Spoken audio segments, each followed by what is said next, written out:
All right, here we go. Okay.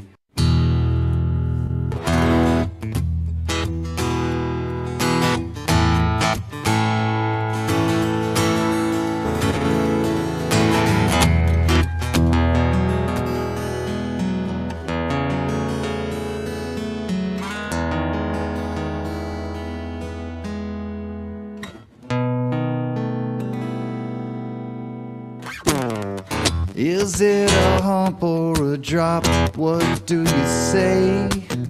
You got to twist your words in every which way, because the motto will always dictate what you do.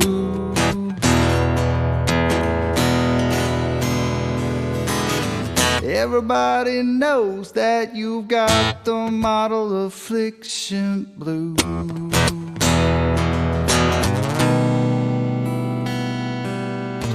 Is it a straight line or does it curve?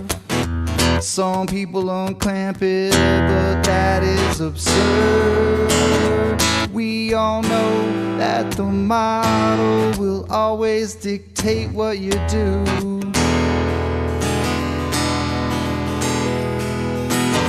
Everybody knows that you are model afflicted blue.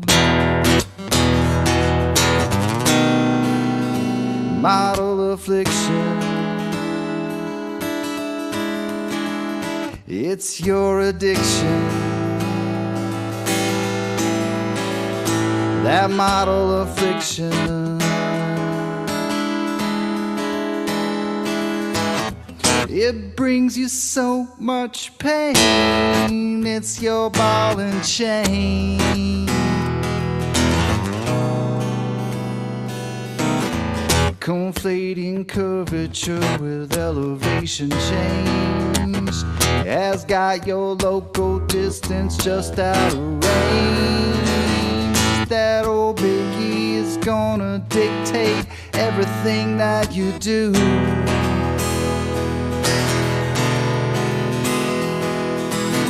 And everybody knows that you got the model affliction blue.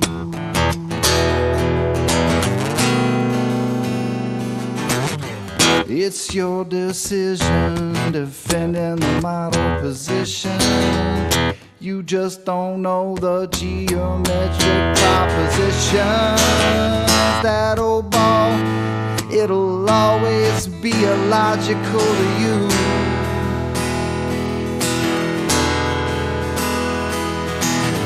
That's why perpendicularity is a puzzle to you. Model affliction, it's your addiction. Model affliction,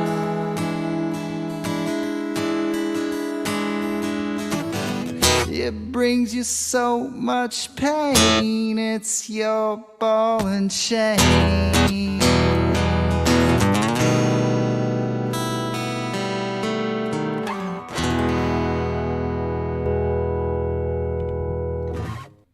World famous boss.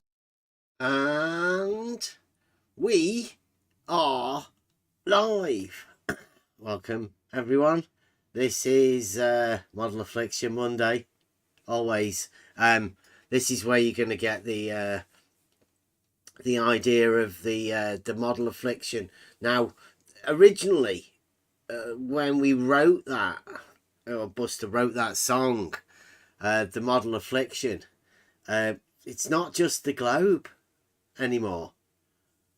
That, you know, that model affliction pretty much is it's what governs, well, all of us really. I mean, people were saying that, you know, I have a model affliction, and we all do. I have one too. I have a geometric model, a model of logic, reasoning, that I just can't drop. I mean, people call me names for it. You know, I've been called all sorts of things because of the model I hold, and that's a model where logic. I can't contradict myself. I have lots of checks and balances to make sure that I'm not stating contradictions. I have a lot of people around us that also check all of this sort of stuff. And we sort of check each other. That's what we do. This on the level team is it's just about honesty and, you know, sticking to the argument and knowing the identity of what we're talking about. We're going to be shifting into, well, the study that I think we needed to do is completely done and dusted now. We've all learned as much as we can from the people. So now is the teaching part of it. Well, if you want to learn something, then teach it. So we're going to be having a go at attempting to put forward the lessons we've already learned in a teaching style, but not the teaching style that you're used to, that you become accustomed to. I had somebody said to me the other day about, you know, teaching, and I said it's a two-way process. Teaching, learning, like you need to be able to take in the information that somebody's telling you. They have to be able to make it accessible to the people that are hearing it. So it's more of a two-way process. So thanks for being here, and we'll go over, well, we'll have a discuss about this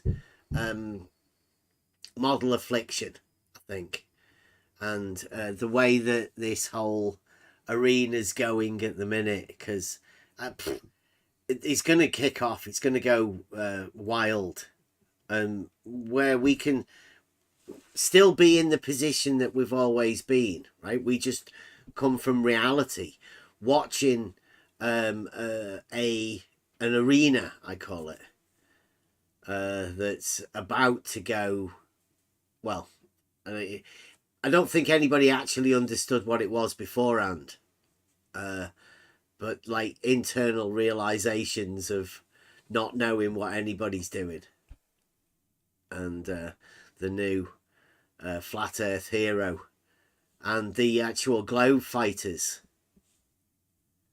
It seems centered around, you know, I think each side has chosen their champions. We just got to see, you know, how he's working now. Deals are being done in the back room. Now, we had on Friday, I consider the most contradictory person imaginable. Now, this is the guy that's supposedly been in this arena the longest, and it does tell. He originally took a name on at the beginning, Flat Earth Math, so he could be the man, right? He was the first one in this, according to history records. Nobody's been in it for longer than this man, and he came over on Friday supporting the elevation of a horizontal whilst not elevating. Horizontal has to turn into a not horizontal in order to get an elevation there, but they also have to say that there is no slope to a horizontal, but there is also a slope to a horizontal. Like, totally contradictory. Not notice the contradictions, but, and that's where we're going to go. We're going to go and talk about these contradictory states of mind, because we've been doing it for a bit, and I'm not too sure about, you know, who's going to get this or whatever. So I would suggest to anybody listening, if you're not already in the Discord, come over to the Discord, because these conversations are not really going to be for YouTube. They will be for Discord, because I don't know, like there's something different about when we go live on YouTube as to what happens when we're not live. The conversations are much more active, mainly in the mornings, because I don't know whether it's when you get up, your mind's more active because it's been asleep, and it takes through the day, it changes. I haven't got a clue, still trying to work it out. But in the mornings are the best times for these conversations, up to about dinner time, I think. So if come into the Discord, come and get involved. Just come and join the conversation, because we were saying this morning, the more people that are conversing, the better it is, and the more we learn. The idea is obviously to hopefully bring people to the position that we're in now. That doesn't sound something great, but there is a lot to be learned and a lot to be gained from clarity of thought. And a lot of people have been told a lot of lies about what we actually do. I've never actually defended myself, because it was always seemed like it was better to just let people imagine whatever they imagine. Now, a lot of people have not come round and talked. They've been offered to come and have a chat with us to explain their position, just why they thought whatever they thought.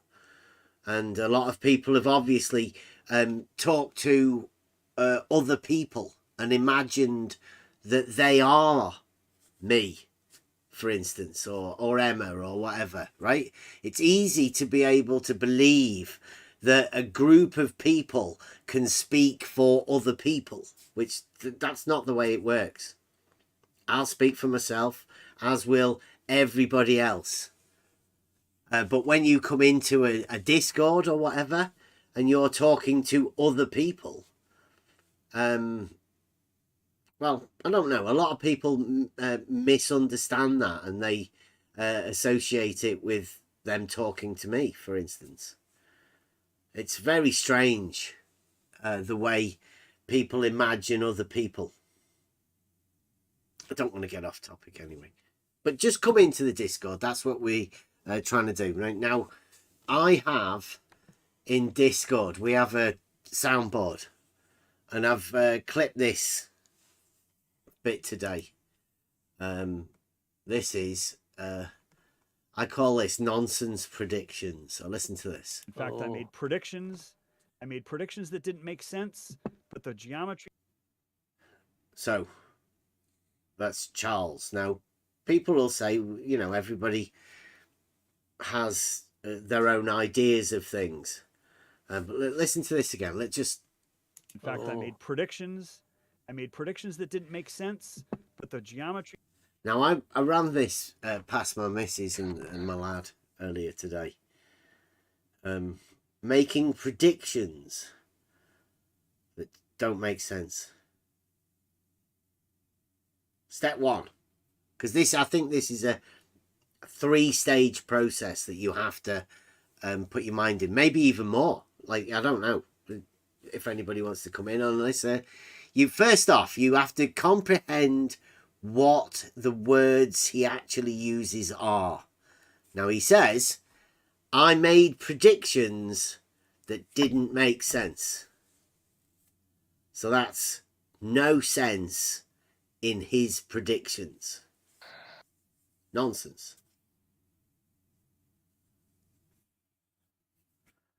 Flat Earth Math, Charles, the guy that's been in this arena for the longest time of anyone, made predictions. Didn't make sense.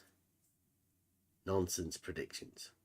Now, what are the implications of that? So statement number one, take the words as what he says. And obviously the predictions make no sense. So the words he used made no sense. There's no sense to be made out of somebody saying that he made nonsense predictions. Can't make sense of that. That's the words taken as he literally said them.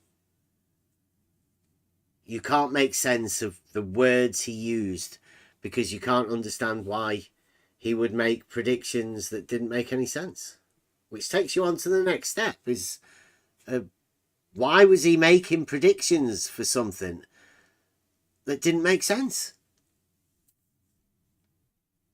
What would be the point in that? How could you ever put yourself in that position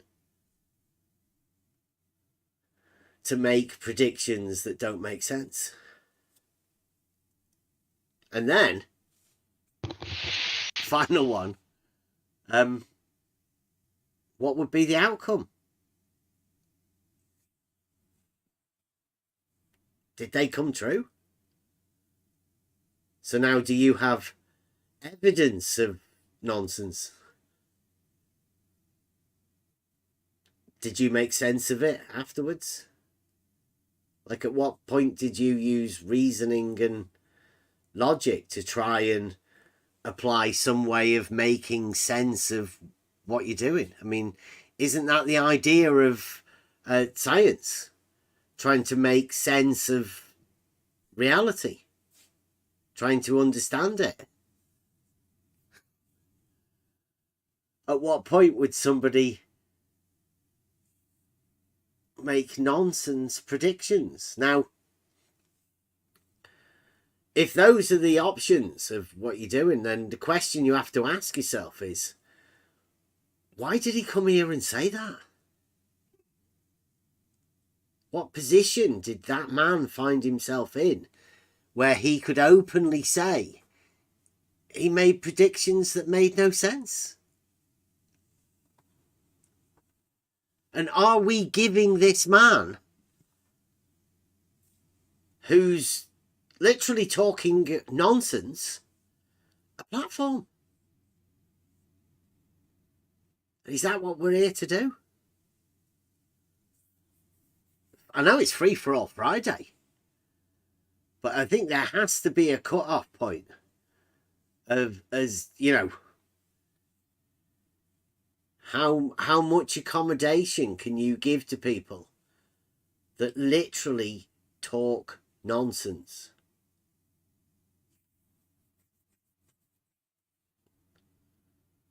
And in sloping horizontals.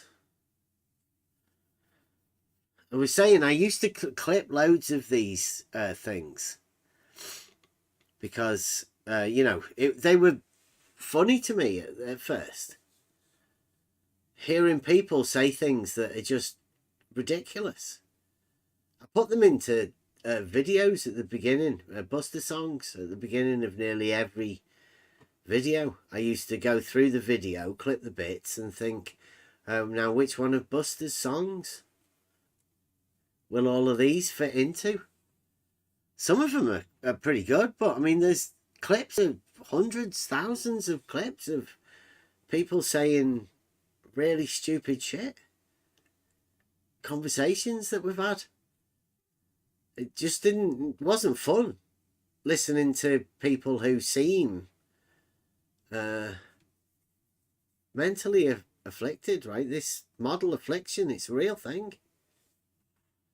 2023. People haven't been prepared for it, for how little they actually know. There's a lot of people that do imagine that they do know lots of things, but that's only within this arena. There's no experts. There's no flat earth experts. There's no such thing as globe earth at school, and there's no training for any of it.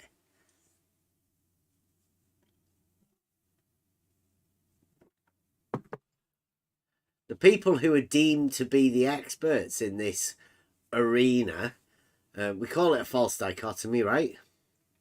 It's neither flat nor spherical.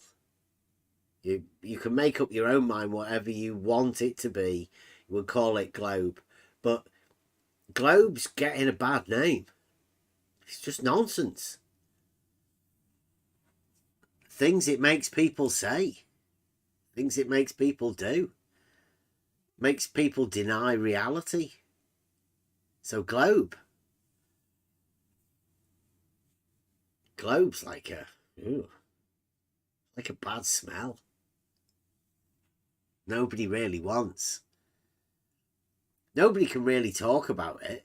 It's one of the topics that can't really be talked about. Everybody knows 'tis globe. Just leave it alone. It makes you make predictions that make no sense.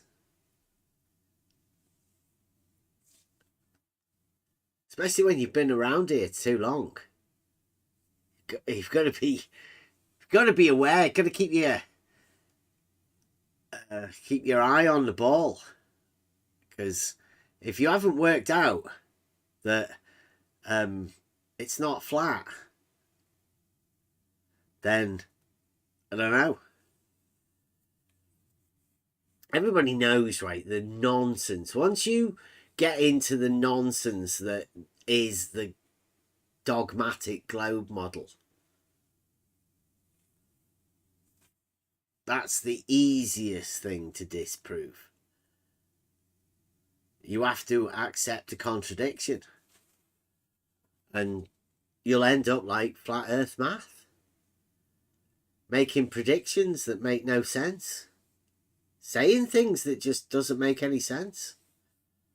You'll have to relinquish logic, because logic won't go along with your nonsense.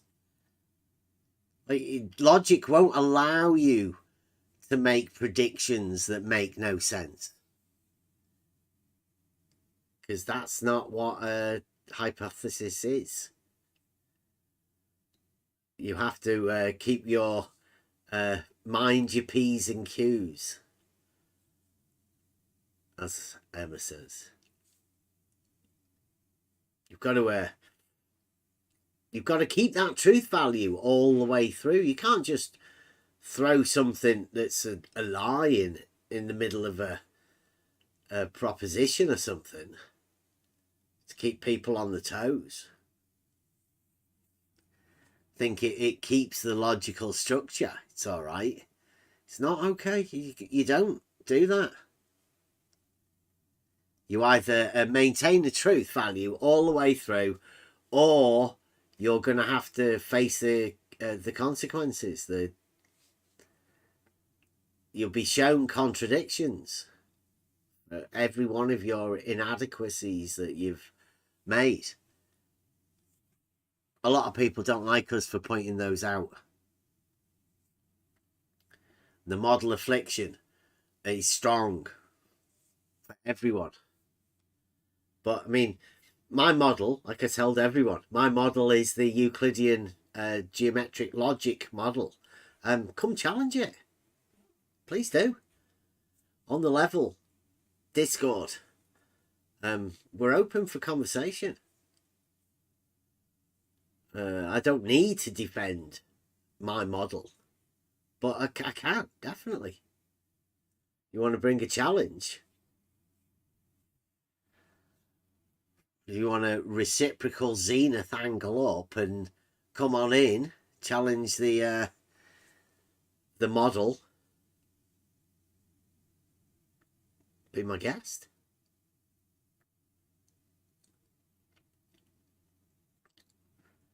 Okay, I've done my little bit. If anybody else got anything to say before we move on to the whatever's happened over the weekend, it's been some good debate stuff. Anyone else got anything else? No. Well, you did ask a question in the middle there about Charles, and it may have been rhetorical, but I'm gonna answer it because I want to say, personally, at least for me, speaking for myself, that's not what I'm here for. Sitting through Charles's preaching sessions about his monadic religion. Just to clarify. But I know it was probably rhetorical, but yeah, I wanted that mentioned Yeah, specifically. well, yeah, I mean, we know it's a dogmatic model, and we know that he has to say stupid shit. But it does seem like he's the only one that's willing to publicly say it, right? I mean, he was the guy that got triggered about horizontal and vertical being perpendicular, 69 miles, right? It's weird that his mind keeps going back to that sort of thing. He can't keep his mind on the angular measurement. So yeah, I don't need to hear any more from him personally. And I know I have said in the past that, you know, it's up to everybody else that, you know, they need to go through this. But I mean, do the Globe guys not feel ashamed, right? That they can only send in some dude that's obviously like proper mentally afflicted by these models. Because the horizontal sloping, non-sloping horizontal is with an elevation change that slopes, and like it's just contradictory. And how we can't see the contradiction, I don't know whether you guys are listening, whether you get to see the contradiction or whether that just gets mashed up in his sophistry. But I don't think contradictory opinions are, you know, valid. Really, they're not. They don't deserve a spot just because we have to be inclusive, and because he says it's Globe. There's no real need to let people know, is there? People are happy just 'tis globing. They don't need to know that they have to have these contradictory opinions.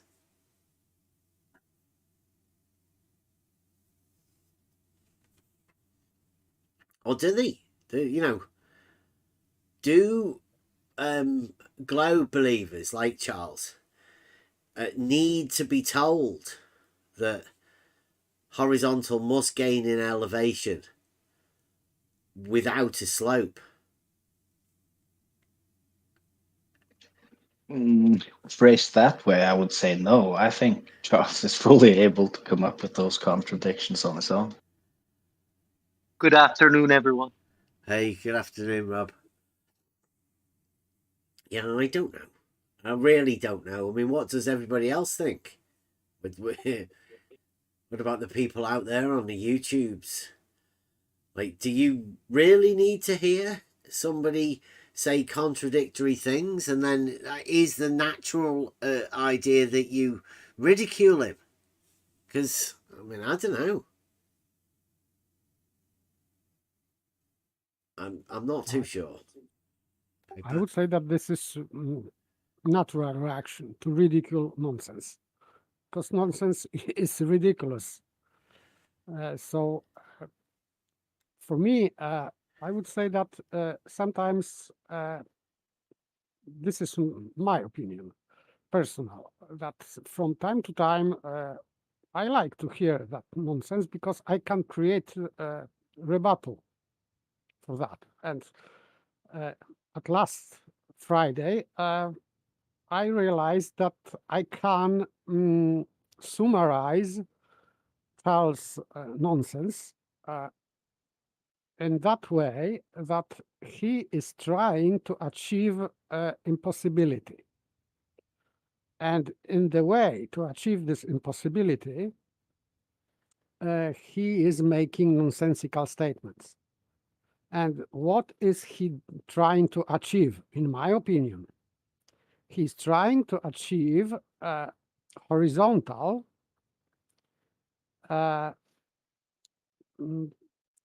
being curved and straight at the same time. Bendizontal. Yes, but bendizontal still being straight line. Yeah. So it is impossible. And at last Friday, he landed in that nonsense that he was saying that horizontal is no longer horizontal, and but from that point where it is no longer horizontal, he is measuring drop from that horizontal, and this is logical impossibility, because if this horizontal is no longer horizontal, as he says, it means that he is not measuring drop from horizontal. He is measuring drop from some line, but as he says, this line is no longer horizontal. So it means that he cannot, this is impossibility. He cannot measure drop from horizontal because this horizontal is no longer horizontal. I don't know in what state can be a person to make that statement, but this is what he said. So he is in dead end, logical dead end. He cannot do that because this line is no longer this line he thought it was. But is that like, you know, I mean, Mike Dornan says, right, it's always the same kind of scripted, triggered defense from them. It gets frustrating to watch now, right? Which, I mean, I think I've had enough of it. But Charles is sort of at the end of the line. Once you start down this geometric road of a horizontal, this is where they end up. I mean, we've been doing this for years. And it's the same thing. They're in the same position now as they were 6 years ago when we pointed out that level's a straight line on a horizontal plane. There's no difference. But because of the way that they've not addressed it, and they can't address it, can they? Because there's only one conclusion you can come to once you realise that the geometric model will falsify both flat and spherical dogmatic globe. So how do you access this mathematical reasoning and get away with it? They just have to do what Charles does. And that, I'm not too sure that that's acceptable, right? Modern day. Because we've actually watched what happens to people when this takes over. It's called the model affliction. It's not good to watch. Sorry, go on. The Colosseum is sort of set up like this, isn't it? For these battles, and people do feast on it. It's like looking at the corpses in that Plato thing. You know, people coming to see the spectacle and feast on it, and it's sort of entertaining for some. But it, you know, as you said before, it only benefits the sophists. They're the ones who benefit from that feast of the battle. You know, people can just go, "Oh, wow, you know, who won?" and that kind of thing. But you know, where does the argument move to? Where does the content evolve? How does the argument evolve?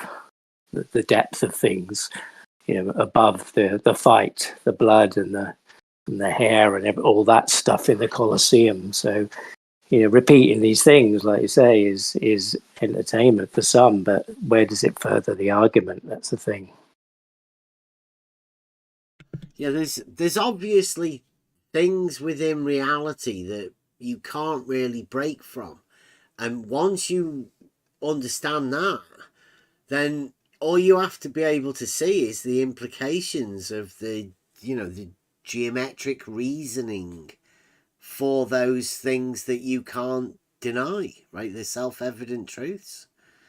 It's like, how much are you willing to be able to hand over those axioms to people? You know, like at what point do you imagine somebody can come along and just shift one of your axioms? Just go, I'll just take this one. You know, like, you don't need it in this bit. I think the point is when you realize what the axioms are, and you know how they're really yours to put in your framework. You know, like if your foundations of what you're doing, if you can imagine that you can let somebody else dictate to you what you're allowed to have as an axiom, well, I mean, slightly, what do you call it, narcissistic, to imagine that you can, you know, tell people, well, I've told you. There's loads of people that have said that to me. You know, I've told you, Bev. It's like, well, it doesn't matter what you've told me. Obviously didn't go through the reasoning process and get validified, right, to any extent. So it doesn't really matter what people tell you. It's what you take on. And if you don't have the understanding of the, you know, the axioms for yourself, and somebody tells you that, well, you know, this is what an axiom is, it's just something you make up for your starting ground, right? Well, that's where you start off at. Just make up an axiom and start from there. Somebody tells you that, you might believe them. But that's not really going into the deeper roots of all of this, where it all comes from. The argument definitely comes from a very simple place, where you link two statements, three statements together with an act, where you can reason the relationship between these things together. If one, then something else happens, and it's very scientific. I think people don't realize that, you know, how much they actually use these processes naturally. A lot of people would use them naturally and like call them like a higher instinct or whatever. But I mean, it's just a logical process that most of your brains do that. But some people have had the ability to rewire these different points and just, you know, just throw it off track a little bit. Maybe do a sleight of hand, bit of magic to sort of deceive your brain into not processing certain things.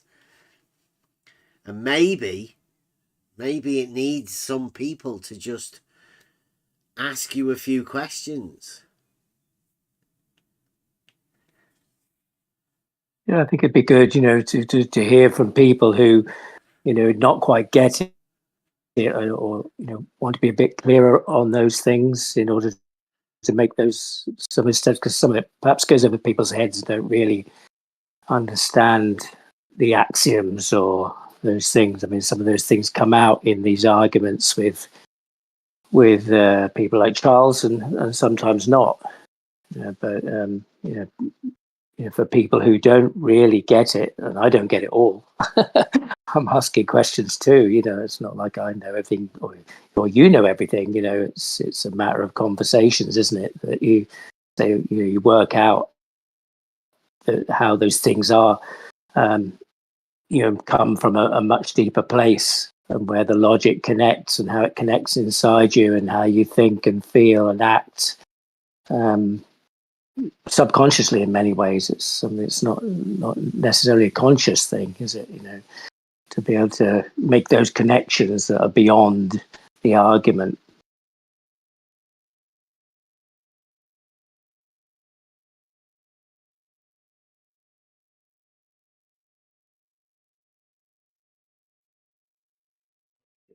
I'm on my board.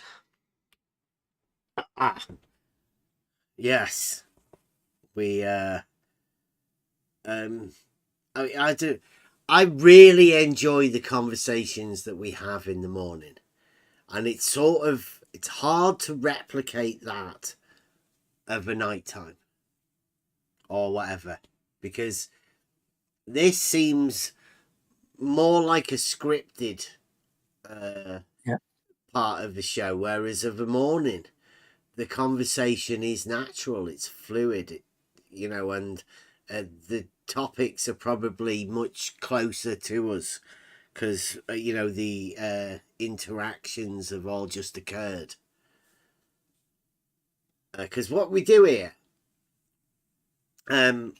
we're sort of, I don't know, studying the arena, the sophistry within it. We're learning, we're all students of logic, the Elenchi.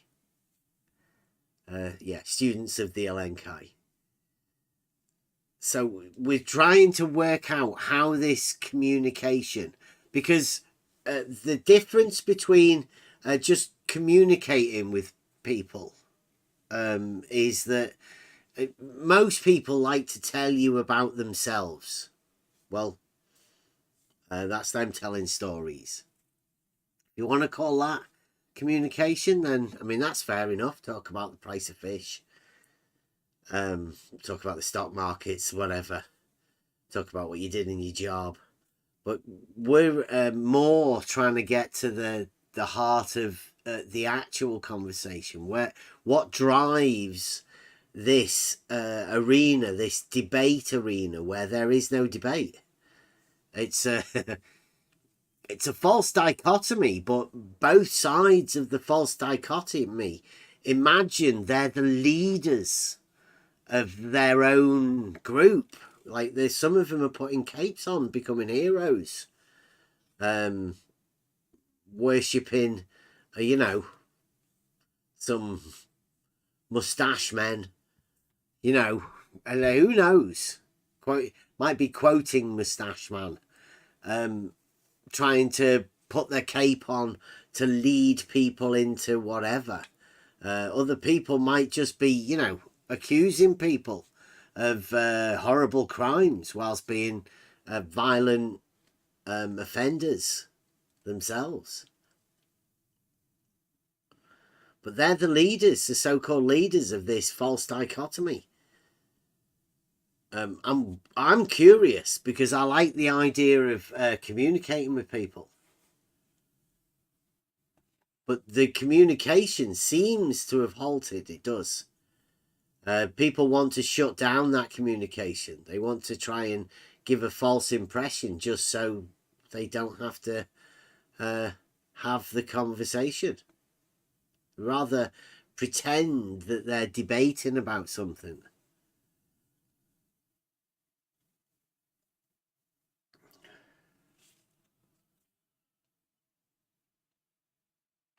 Yeah, it's hard to know where to go. I think what we're going to be doing is, obviously, this is going to be a more a philosophy sort of thing, but I don't think we're going all uppity with it. This is going to be a common philosophy to hopefully talk to normal people.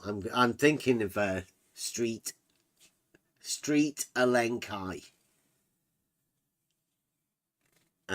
Which is a way of communicating by asking questions, but asking questions to make you think about things.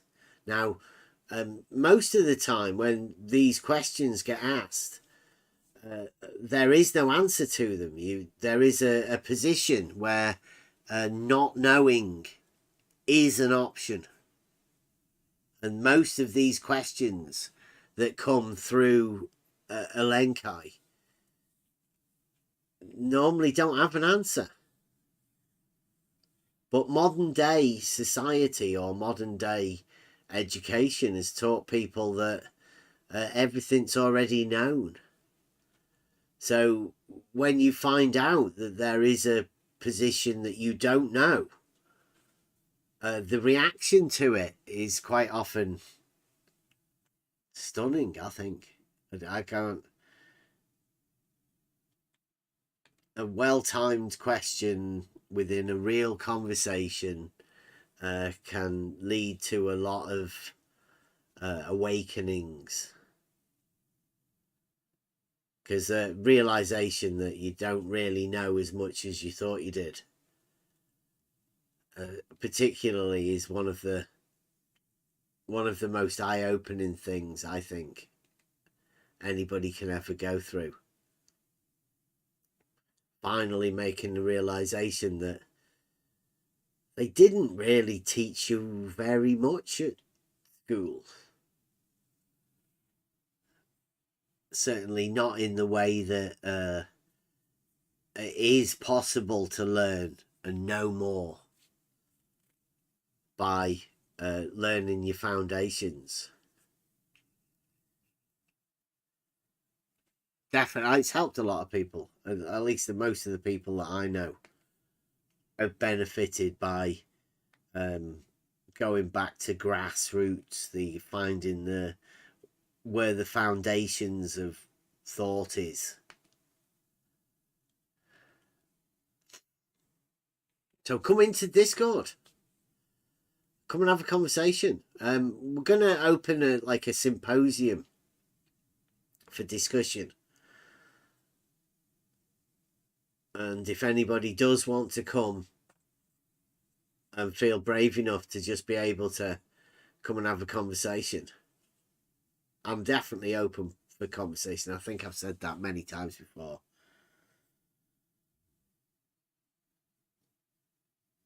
Many times before. And we know most people don't want to have that conversation, but we do definitely have the conversations. And I'm going to be going to 24/7 tomorrow. So if anybody's watching tomorrow morning, I think the ban should be lifted, but we'll see what happens. I don't know. I'm excited already. Well, there's a few new topics, a few new things that need to be talked of, isn't there? You know, Yep. Particularly about who's leading what, and particularly the new development of the new hot stuff, and they're calling him KK Caleb. Are they really? Yeah. Well, you'll get onto that. I mean, it's I don't know how many people are really aware of it, but it's Yeah, they keep it wow. all well hidden, right? The separation, obviously, through the school system, people can separate these things, and the separation between these different platforms is certain things. Let's say certain people get fingers pointed at them for certain things, and they get shut down for it.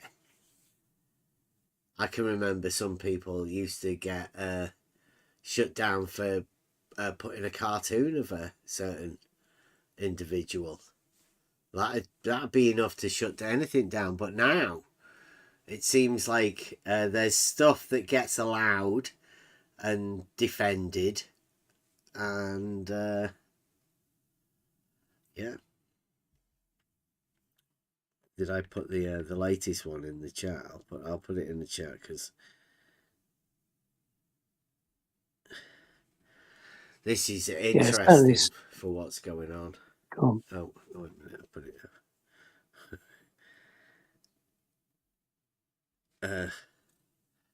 there you go. On it seemed like over the weekend they have this thing on Twitter, on X, where a group of people, you might know who they are, have all got on that platform, and they do this Flat Earth Fridays, I think. Yeah, Flat Earth Fridays in the hashtag. And it seems like it was getting really bad, because Caleb there was bad-mouthing them. Well, he's turned around, and he's now apologising publicly, which is I don't know. unheard of. But he's had a chat with Whitsitt. And Whitsitt's managed to make him do a public apology. So the Flat Earth Fridays, is that just kind of like a live thing on Twitter? Yeah. Yeah, you So know, in when the they moment, opened it's it not up like to a YouTube, it's not a videoed thing. I mean, I've seen clips, but I was looking yeah, and they trying to have like find a source of it. a voice chat thing. It's really Yeah. awkward, and I don't really know how it works. And I said to him, I don't know, I can't really.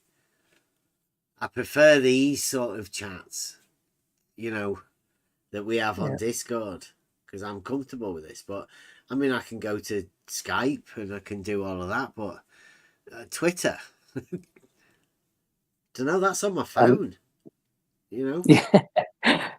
Yeah, I mean, he stepped over the line over this last weekend, so I don't know what's behind this apology. Somebody's had a word with him, or whether this is from himself and him feeling a bit that he should be a bit humiliated, or that he genuinely feels himself that he stepped over a line, or whether somebody's had a word with him and said, "Oh, you need to straighten this out." And yeah, if people are aware of it, and maybe you were going to talk about that, aware of what's been going on, maybe not. Well, Dave Weiss has been to have a go with these guys and a chat with them.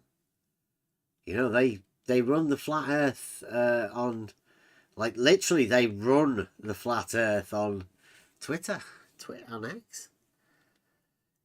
Like Nathan Oakley and QE run the flat Earth on YouTube. I don't know. Maybe Jaren. I don't know. Who, like, these centres of flat earthness. These are the people that are leading the flat earth movement.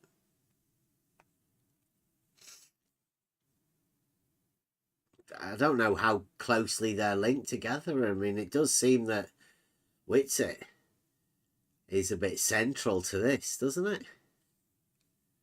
Well, Caleb's quite a Whitsitt clone. I mean, he's big on. They both went on there last Friday, so they're definitely putting the foot down on this, whatever it is that they've got going on at the minute, aren't they?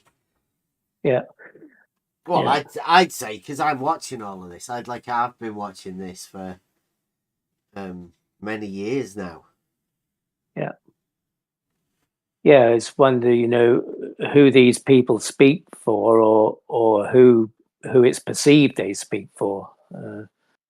Some of the things that Caleb's been talking about this weekend it presents an image that this is what flat earthers are, or is because he's on that side of the arena, but and from the people outside looking in from the outside, then they'll perceive this is what they're like.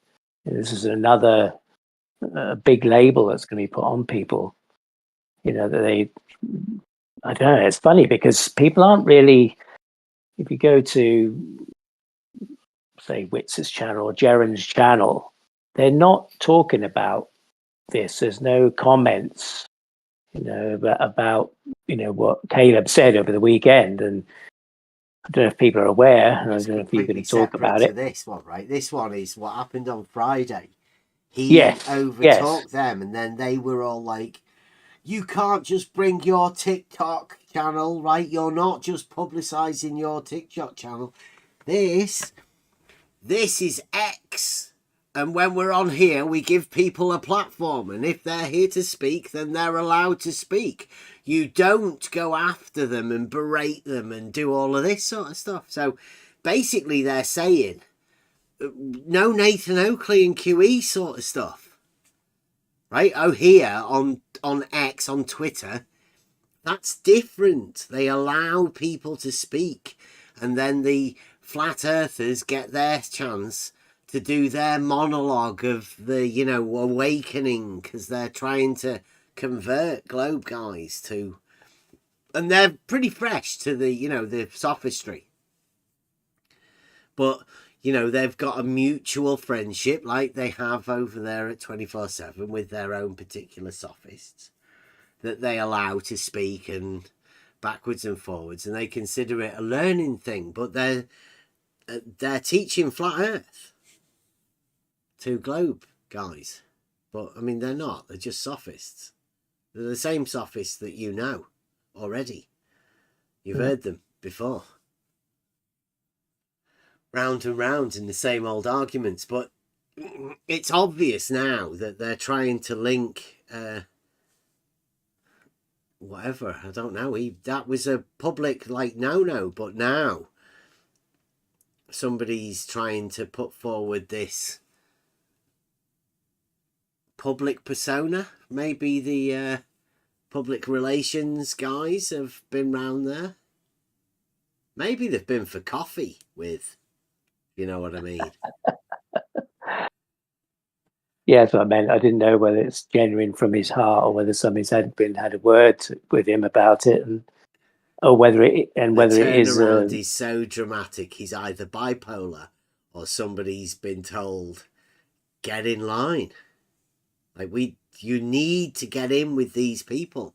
You can't be a lone flat earther superhero with the armor of God and the sword of truth. You can't do that while you're, you know, talking to these people. These are the new face of flat earth.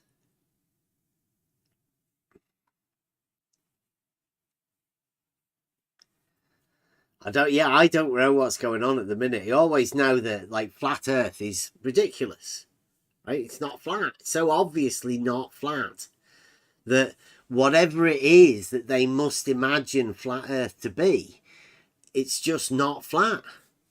Like you don't know what they're trying to say anyway, because if flat earth means it's not flat, then what's not flat? I mean, what does that mean? I don't think they know. And in turn, the globe guys just say 'tis globe, right? Just place it as an axiom. We don't know why we place it there as an axiom. We just do. 'Tis globe.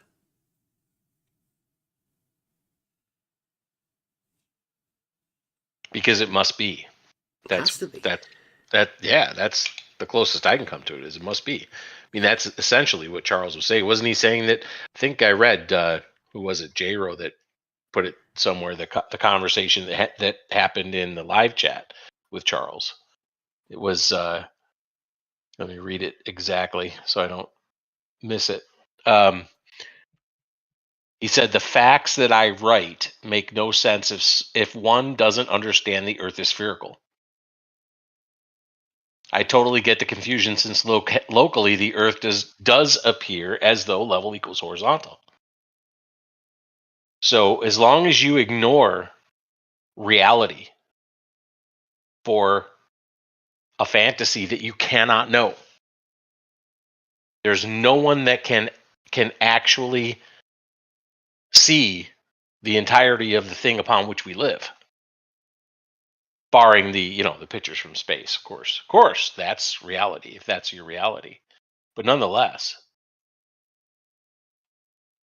you just have to accept Earth is spherical, 'tis globe, and then Charles makes all the sense in the world.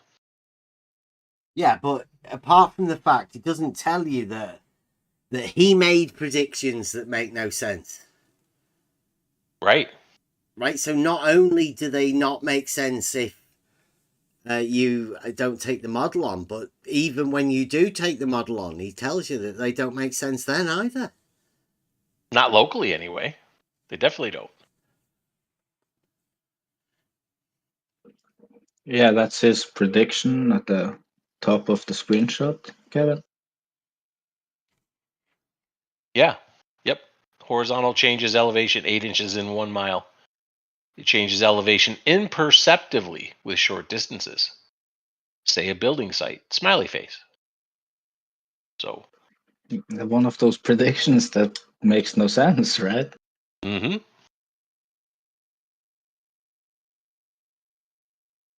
Well, he said it was 24 feet over the 6 miles of the Bedford levels. But Right. couldn't really explain where we'd see it, where it could be seen, and witnessed. Because, Right. like I said, what do you expect us to see, Charles, if we go there? What do you predict that we should be seeing, and where should we see it? At the end, in the middle? No, it's all at the same elevation. Mm-hmm. You can't see it, but it's there. I promise you. That's it. That's the famous thing. You can't see it, but it's there. What else can you think of where people say you can't see it, but it's there? Anybody? Well, it's like a religion, isn't it? Yeah. Well, we get into that in a bit. I don't know whether we can, because that's where it's going, isn't it? Like, they are trying to tie all of this. I mean, Beddy did a presentation over at Blues a bit ago. Mm-hmm. He was trying to religify the globe, and we have just had once again at this weekend, there is another. Well, Caleb, first off, he did it. I don't know whether he gets carried away by the, the publicity for this, what it's called, the Great Debate. I don't know if anybody watched it. I mean, that was a big thing. I am going to go over it just so I can get into the idea of what's deemed to be a debate, because I'm not so sure how you debate a religion or a book, if you will. Which one are you talking about now? Well, talk about the FTFE one or this other one? Religious one at the weekend. The greatest ever debate. Yeah. I mean, I've never heard of these guys. They've been building it up for a while now. This Pastor Locke and that kind of thing, and because the religious thing has got quite big. I've noticed that. Just in my journey of listening to Whitsitt and the crowd there. And he talks about Yah and things like that. And now his Telegram channel has grown immensely in that subject. It's maybe 70-80% of the subject matter there is religion and Bible and stuff like that. So it seems to be a growing thing that seems to be connected with this topic. People looking for biblical truths or things like that.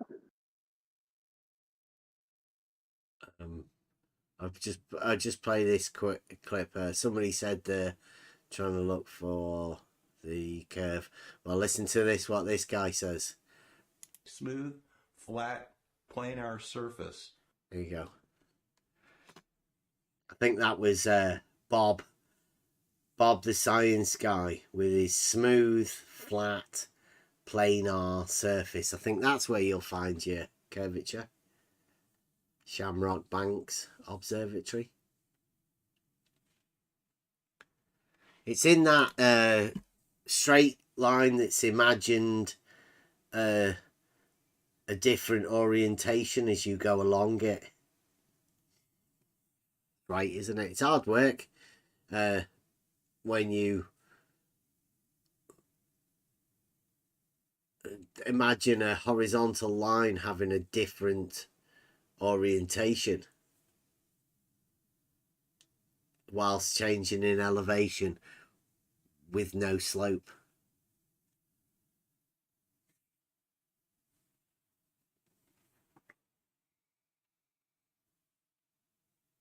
It's hard when you know what horizontal is, that's for sure. Yeah. Shortest distance between 2 points.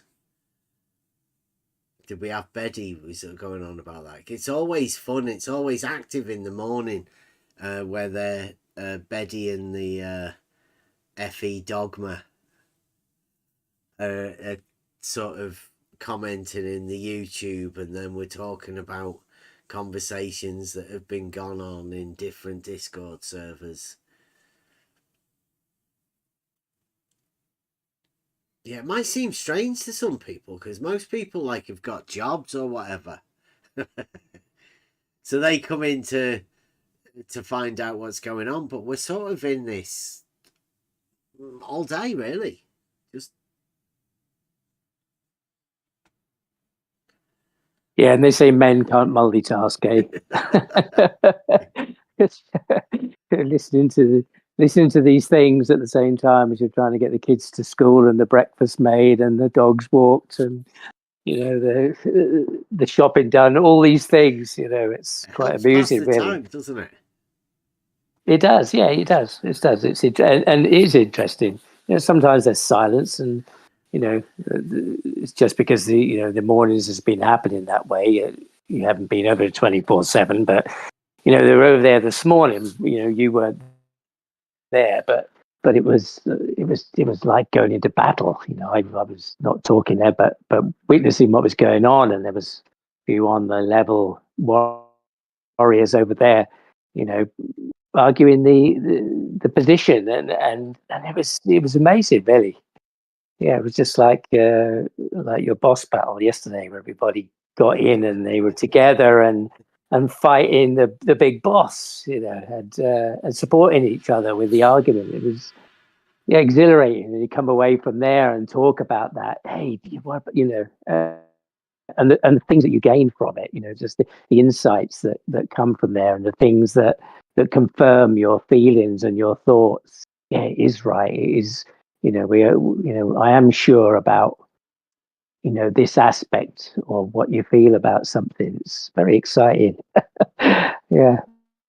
But, yeah, you do multitask a bit. So I don't know if anybody did actually watch any of the great what do they call it, the religious earth shape debate or something. I can't remember what they were billing it as. Biblical, wasn't it? The biblical earth shape debate, was it something? Or Yeah, something like that. they definitely tried to tie it to the earth shape, right? Because I was thinking, right, that this the idea that a book wrote, I don't know, thousands of years ago was to be the subject of earth shape.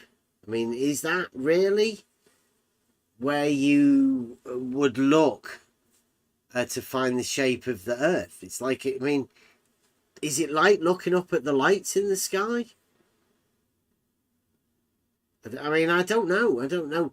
How would you imagine to be able to tie this, I don't know, earth shape? Because I've always thought it ridiculous that the people that are debating seem to be taking on the position and becoming warriors for these positions, and they get to keep the armor that they've worn whenever they go into battle against one of these other people. Now, who are these people that are, supporting these models, and what is it that they're actually attempting to defend in it all? I can't understand why, unless, I don't know, could it possibly be that the two pastors that are debating this are attempting to bring people in to the fold? Like, could they be drawing people into God? I don't know. Maybe it is their purpose. I don't know, but still, I think that the whole thing that people are trying to involve Bible as a proof of some model is just nonsensical, because it is in the Bible there are some mentions of something, like about what we can translate as the circle of the earth, which is not circle because it is gyro, in fact, but still it is very poor indication at best. And trying to make some proof for that is just, for me, far-fetched, because many times in the Bible, author is referring to knowledge of people or common opinion, just that. He's not saying that it is because it is proven or something. He's just referring to knowledge of people, even if that knowledge is false. But this is how he is operating with language. If he's trying to, for example, describe something, he's referring to a common opinion, even if it is false opinion or vague opinion. So trying to prove something with that, for me, it is just nonsense. But okay, people are trying to do that. I don't know. I don't understand why. Did you watch any of the biblical debate? Biblical, yes, but not related to flat Earth, let's say. The one at the weekend? Did you? No, Right. not yet. No. So I think it might be worth us actually going over it, but Oh yeah. I was just wondering whether anybody did actually watch it, because it has been. I think it was live streamed on a few people's channels. A few people have been over it. I don't particularly watch any of those sort of things. Yeah, it wasn't something interesting to me. I did see, some people talking about, the beginning of it, and what was interesting was the security they had there. People outside with AR-15s, wandering around, as if there was going to be a big threat. Bulletproof vests, security with bulletproof vests. I know it's America and all, but there was, talk of possible violence or threats of something. It's just another element to the debate that somebody should project at least that there's a possibility of something, a threat going on. Yeah, it was Can I say quite a odd. couple of things real quick? Yeah. I did watch probably 90% of it. Nice. The only person I'd be scared of is Pastor Greg Locke. That guy was mad. Was he the flat Earth guy? Nope. Oh, okay. So was there one of each? Was there a Globalists globe? were angry. All right. Well, yeah. I mean, they do get upset, don't they? What did you think of the actual structure of the debate? It wasn't a debate. It was basically just a presentation from Pastor Dean Odell, which I thought was decent. It wasn't the best presentation I've seen, but I will commend him on using scripture more than the host pastor and his misunderstanding of scripture and Greek and Hebrew words. Kind of troubling. So it was sort of a debate contained within the scriptures of the Bible.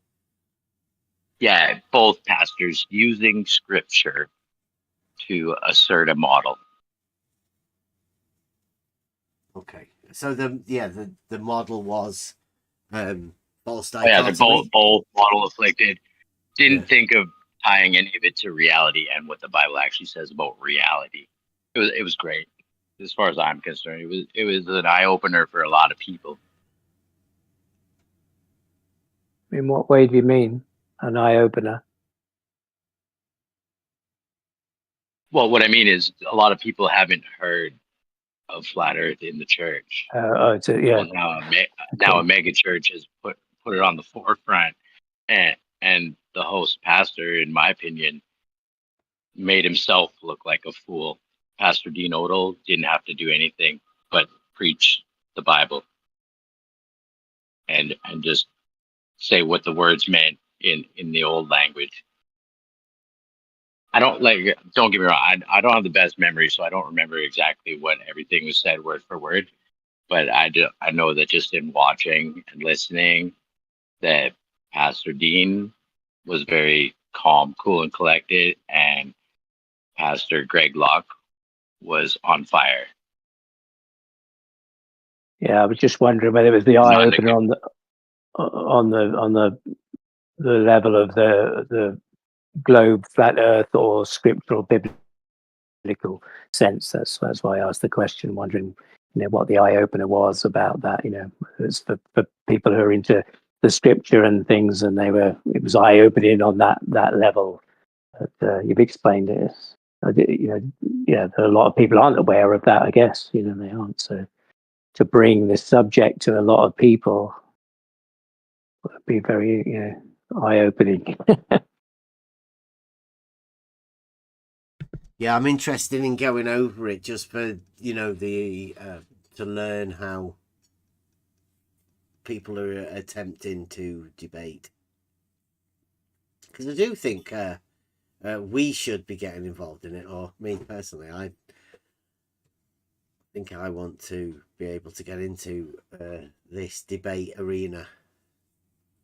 I think the false dichotomy position needs to be put forward.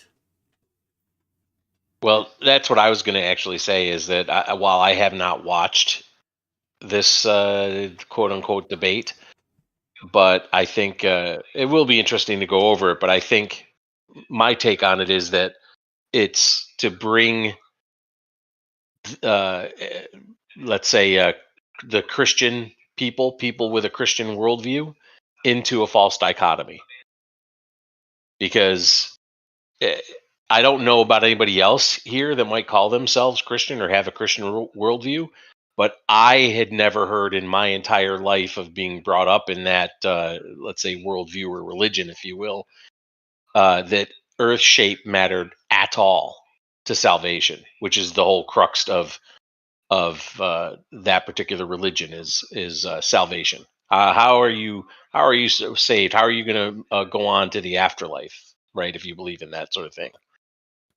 So I don't know what shape of the earth would have to do with salvation in any way, shape, or form.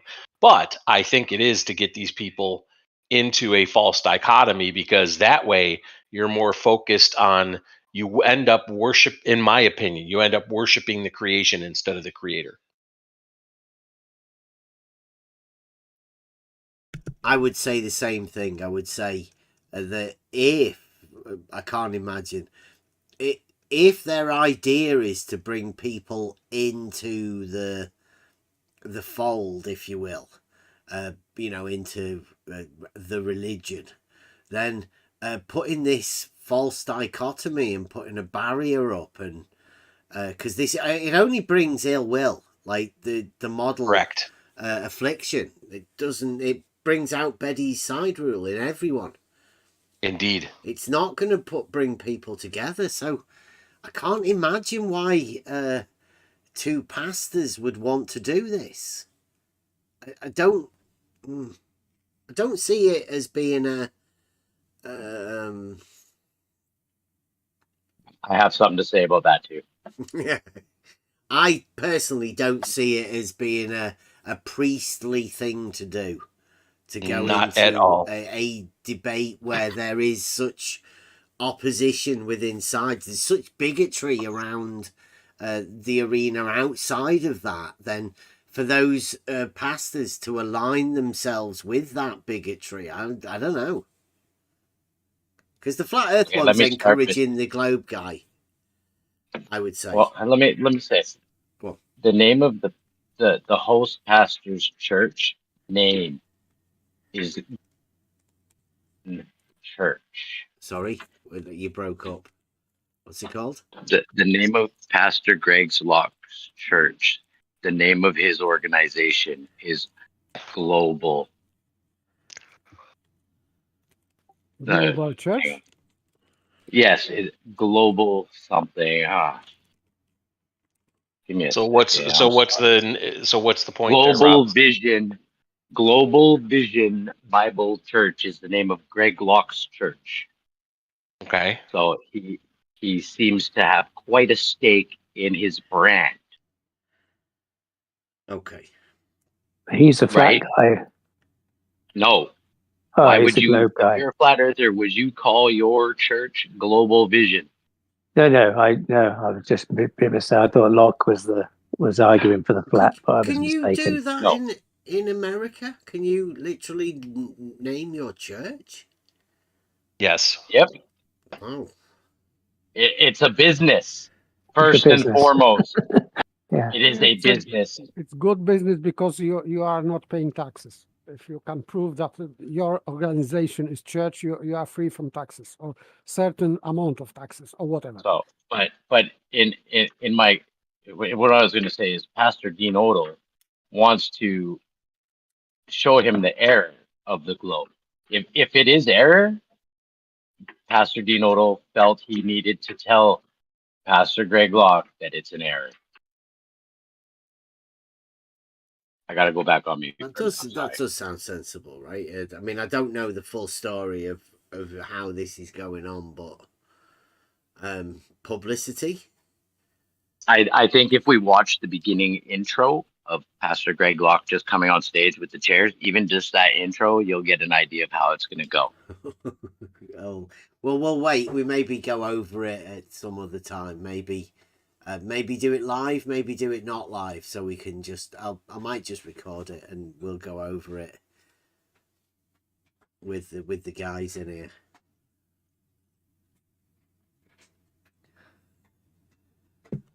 All churches have names. Yeah, but I mean, the church in the village down here is called St. John's. Like the new pastor wouldn't be the new vicar wouldn't be able to go, I'm just going to change it to Dave's Happy House or anything like that, right? That wouldn't happen in England, would it? Anybody else from here? Like, you're not allowed to just sort of change the name of your church or like the organization that you're doing, because surely you're underneath the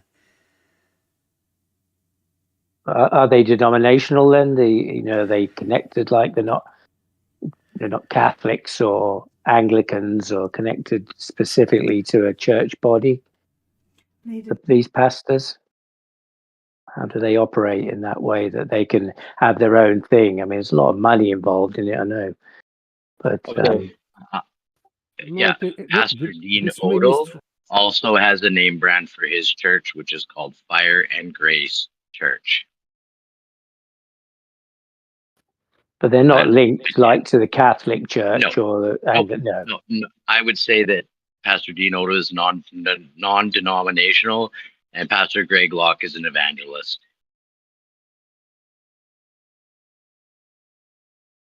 Yeah, I think it's a bit different over there in America than I'm imagining religion to be over here and the affiliation to churches and whatnot. Yeah, because we've never had this happening around here, right? Did that sound right to you? No, I mean it reminds me of like the Tent Crusades or Billy Graham. That kind of thing. Yeah. I mean, Billy Graham did a big thing here in the UK at one time, which was like revolutionary in the way it was presented at football stadiums. Thousands of people and hallelujah, praise the Lord, and people. Sorry, Air Bear. I was just gonna say, other than the Catholic Church, which is worldwide, has its own rules or whatever, we don't have any state sponsored religion in America. Obviously, that was one of the things that set America apart, right? So yeah, so that's why they've got the different branches of non-Catholic or Lutheran, the Lutheran branch, if you will, of religion, of the Christian religion, and then those all break out into different types: Baptists, Methodists, Free Methodists, and then you've got other ones, universalists, and then you get the bucket of non-denominational. But all of those get to, they're all businesses. They're all 501c3s. That's tax exempt status, and you name it whatever you want to name it. Yeah, we've got a lot more sort of evangelical type churches, like the soul churches and things like that here that have grown that actually draw more people than the churches. The churches are empty in here, really.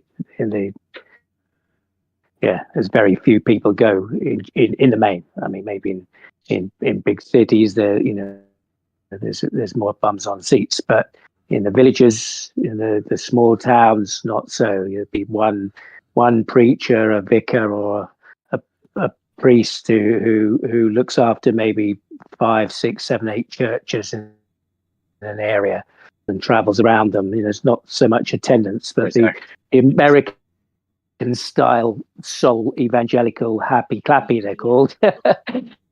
Where they're all singing and rock and roll, and they've got a band, and young people are going. Hot mic, Rob. I get it. Those are mine. All right. Yeah, that's kind of become a big thing, and a lot more people are going to that kind of stuff over here, I think. And the churches, which is, that's something that's not denominational, it's not Catholic or Anglican.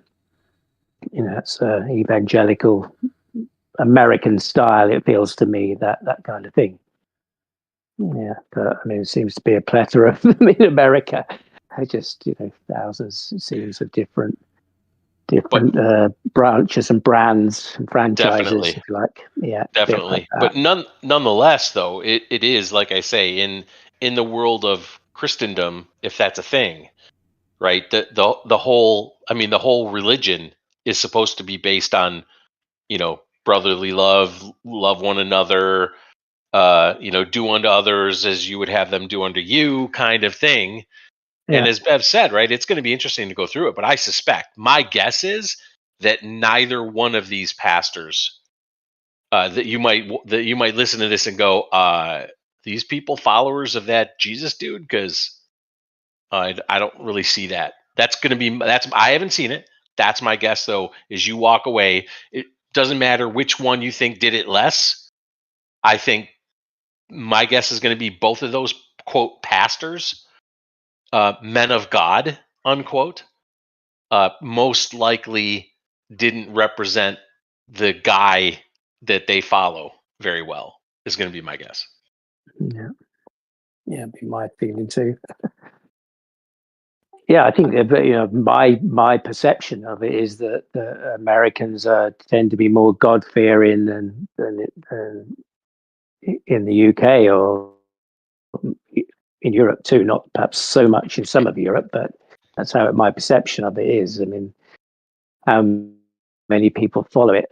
That's just my image. That there's a lot more people go to churches and not just Catholic, just all the different churches that there are, or the gatherings of people. There seems to be a lot more people involved in that in the States than there are here. Yeah, well, I will say, as someone that has been involved in that area, it's in my opinion, it's like high school. It's like a school, like very cliquish. It's like groups of people that if you get welcomed into their group, you're lucky, but chances are you might not be welcomed into their group for whatever reason. This might be one of them. One of the false dichotomies is, hey, you walk through the door and you're hoping to find some fellowship, as they say, and conversation and some support, and hey, we're all here worshiping that dude, that Jesus dude, right? And God, right? We're all here doing that sort of thing, following in his model, that sort of thing. Except you believe in globe, or you a flat earther? Because we don't want you here if you're, and that's just one false dichotomy, right? There are many such false dichotomies in these religions. I would say that bringing this topic, flat Earth versus globe, derive from the Bible, I would say that it's going against, let's say, Jesus Christ's teachings, because he said that we can even recognize Creator from deeds of Creator, so not from Bible. So it means that we can use just our own reason to think about it. We don't need Bible, and Bible doesn't say what model is true, because Bible is not talking about model at all. So for me, it is bringing this false dichotomy into religious debate is I'm suspicious, because there is that would be some purpose for that, because no one before brought that. For me, it is the first time, as I heard today, that people are making debates about model of the Earth based on the Bible, like it is basis. I would say that Bible cannot be basis for any model, but for me, it is just strange. Would it not be good to also see how, what about blue marble scientists, right? Are they going to be okay with the pastor joining the fold? That's a great question. The Yeah, blue them marble coming science, in. will they embrace That's a great it? question. Right? I mean, Betty's been religifying it for a bit. Betty's side rule, right? Yeah. I mean, they've embraced Betty. I mean, Betty is Anglican, as I recall. Yeah. Yeah, there So- are definite Flat Earth Math. He's I Yeah. believe he's a Mormon. Yes, So correct. all sorts of Yeah. different religions are allowed within the with the globe. As yeah. long as as long as you adhere to a certain other religion is Tis my globe, right? Yeah, the Tis greater, globe, yeah, as long as you- greater religion. That's correct. I As long didn't as you adhere to realize that one. I didn't Sorry, realize Charles was a Mormon. Did you But not? today Yeah. I was thinking about him in that Yes. frame today, and I was imagining him as, because they come over, they have to go on a journey. They come over to the UK, and there's a pair of them generally. They're well dressed, suited, very nice haircuts, and they arrive at your door to do their preaching. I think it's something they have to do for a couple of years. They have to travel and carry the word.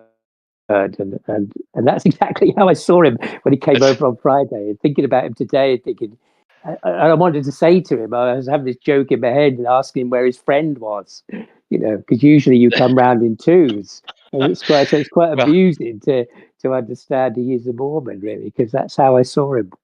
Yeah, well, to be fair to Charles, I mean that and I do know something about that religion as well. The missionaries is what they're called, Air Bear. Yeah.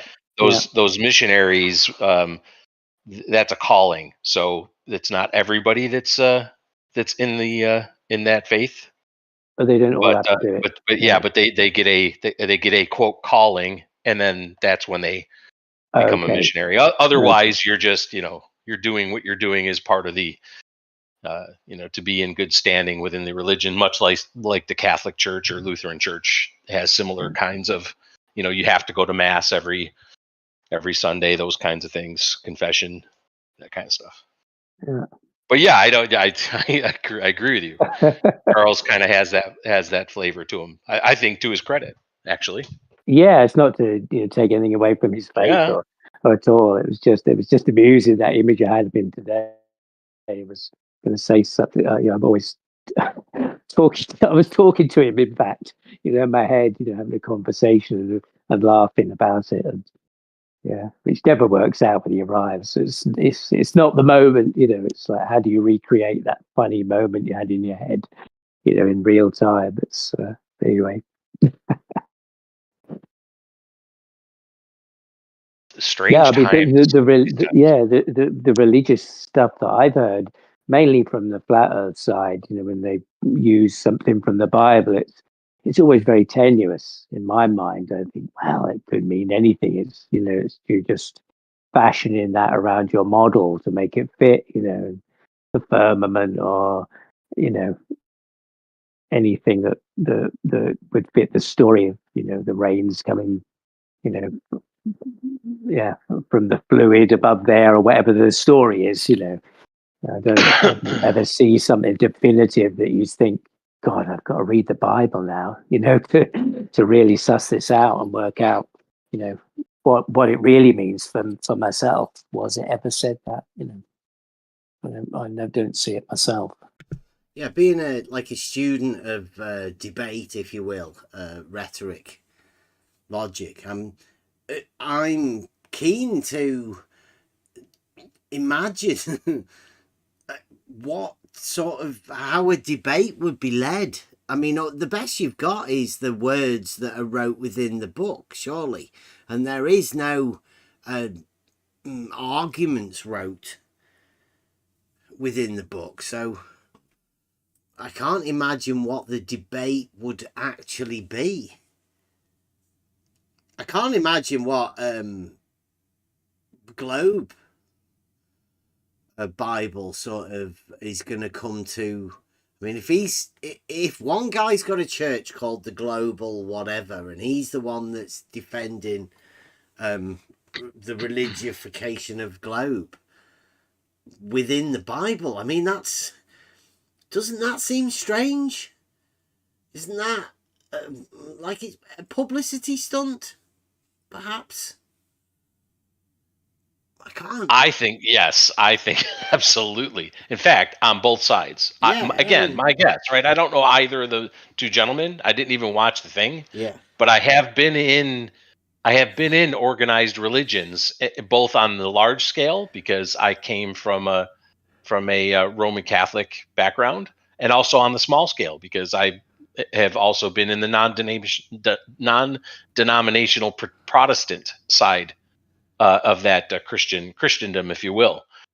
But yeah, I don't see it as it can be anything but a stunt, because again, it does not matter. Again, I'll challenge anyone here who says that they have a Christian faith. Shape of the earth does not matter to your salvation in any way, shape, or form. None. Makes no difference at all. I agree, but still, I can notice only one thing in history that was brought, and it was a process of Galileo, because and it was not about model, but it was about spinning Earth, because if someone is assuming that the Earth is spinning, whatever shape it is contradicting the Bible. Yes, and that was accusation against Galileo, because and there is only one citation from the Bible for that case. It was the story of Joshua, who was fighting against Amalekites, or whatever it is called in English, and God, to make favor for Jews, he stopped the sun behind the mountain in that way that this sun was shining into Amalekites' eyes, and he stopped it because he wanted them to have this shining sun for the whole battle.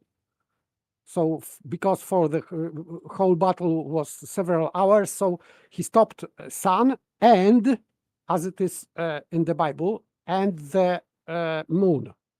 So he stopped sun and the moon. This is what is written in Bible. And from that, you can logically infer that it is impossible that the Earth is spinning.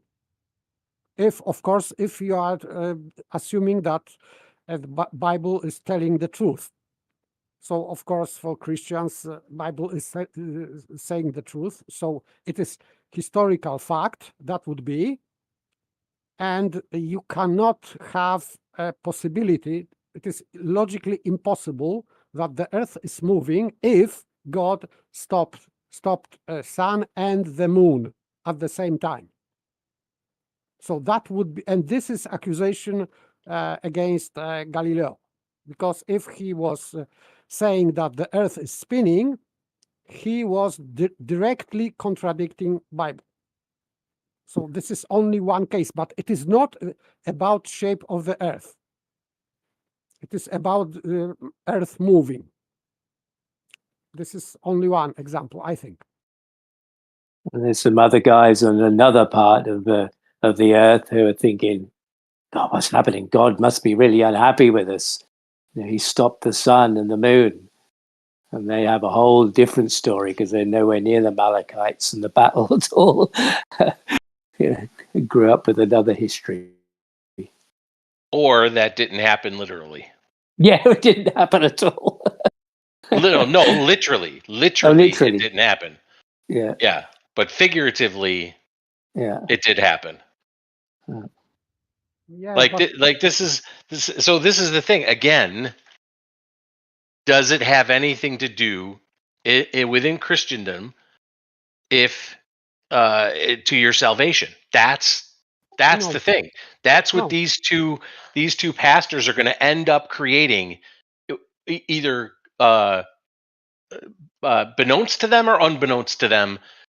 To Bev's point earlier, it's only this false dichotomy can only be a divisive thing between people. Only.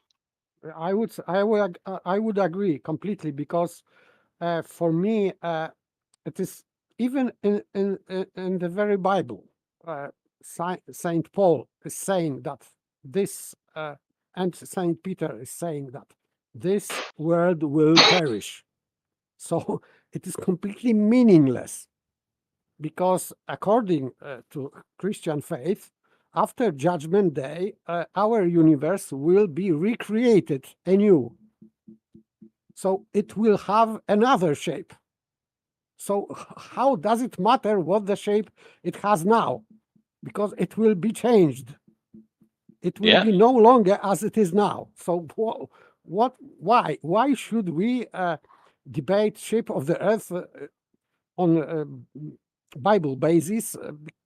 From Bible point of view and from saints writing in this Bible, it is completely meaningless.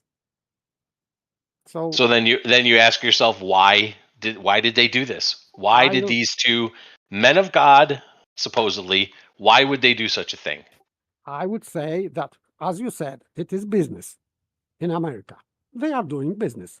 This is hot topic, so they are involving this topic into their ministry, let's say. To the detriment of their followers. Yeah. But who cares about their souls, right? Yeah. If you're one of these pastors who believes in this stuff, who cares about that? We need to know if it's flat Earth or globe. Come on. That's the most important thing. Yeah, but I wonder also that about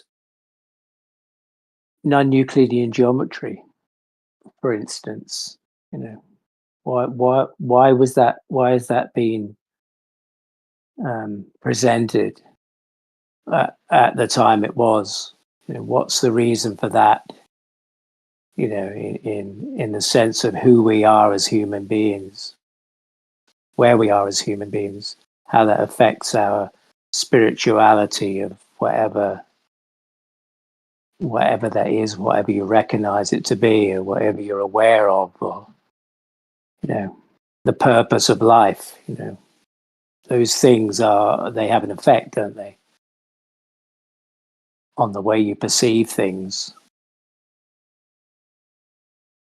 Because yeah, it certainly does for me.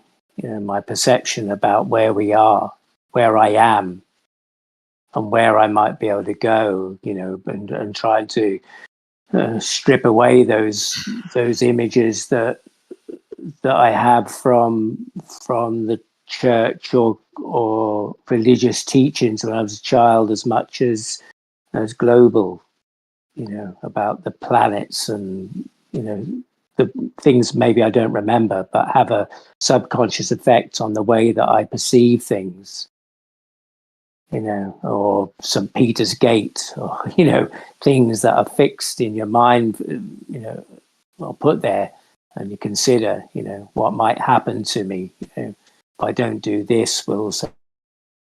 Peter let me through that gate, or whatever. I mean, that is obviously, I brought it up, so that was kind of planted in my mind at some point. I remember people talking about that, threatening me, if you're not good, St. Peter won't let you through that. And we weren't a religious family in that sense, but I remember that image of that and having that in my mind until something else. I had another vision of something or thought about something and replaced it with something else. And I wonder, I don't know, because part of this journey has been about this discussion about whether Earth is in a special place, and the question about evolution or creation. I don't know. I'm not at the bottom of that, or to say it's one way or the other. I know I see the church talking about evolution. It's like, well, you're not even selling your own product now. It's kind of it seems to be a conscious deception to confuse people about who they are, where we are in the universe, your experience. It's like, can you say universe? Are you allowed to say that even? I'm having to strip away a lot of words and thoughts and think and question those quite a lot, and trying to keep hold of the world and not get lost in the wonder of it. And try and keep grounded and to be able to balance those questions in each hand and not lose it, and not necessarily cling on to one, because I've got to cling on to something perhaps at some times, still try and work out for myself where I am, where I'm going, what's the purpose of this? Am I, what's going to happen? We all question that, and work out how we're going to cope or balance, our mortality. What's going to happen when we pass through that veil, through that door, whatever that transformation or whatever that is. It's a question deep within us. So, I connect a lot of these things with that, with the spiritual aspect of it, and wonder why people are consciously projecting illusion. What makes them do that? Why, and it goes back a long way, it seems. I'm quite, you just even listening to stories about Plato and realizing that there were sophists there. I think, gee, they had time there already to create confusion or argue something they were not really sure about, or the need to convince people that what I think is right, so that they don't feel alone. I don't know what creates a sophist. Plato talked about them, so in hundreds and hundreds of years ago, it was already in existence in the nature of human beings.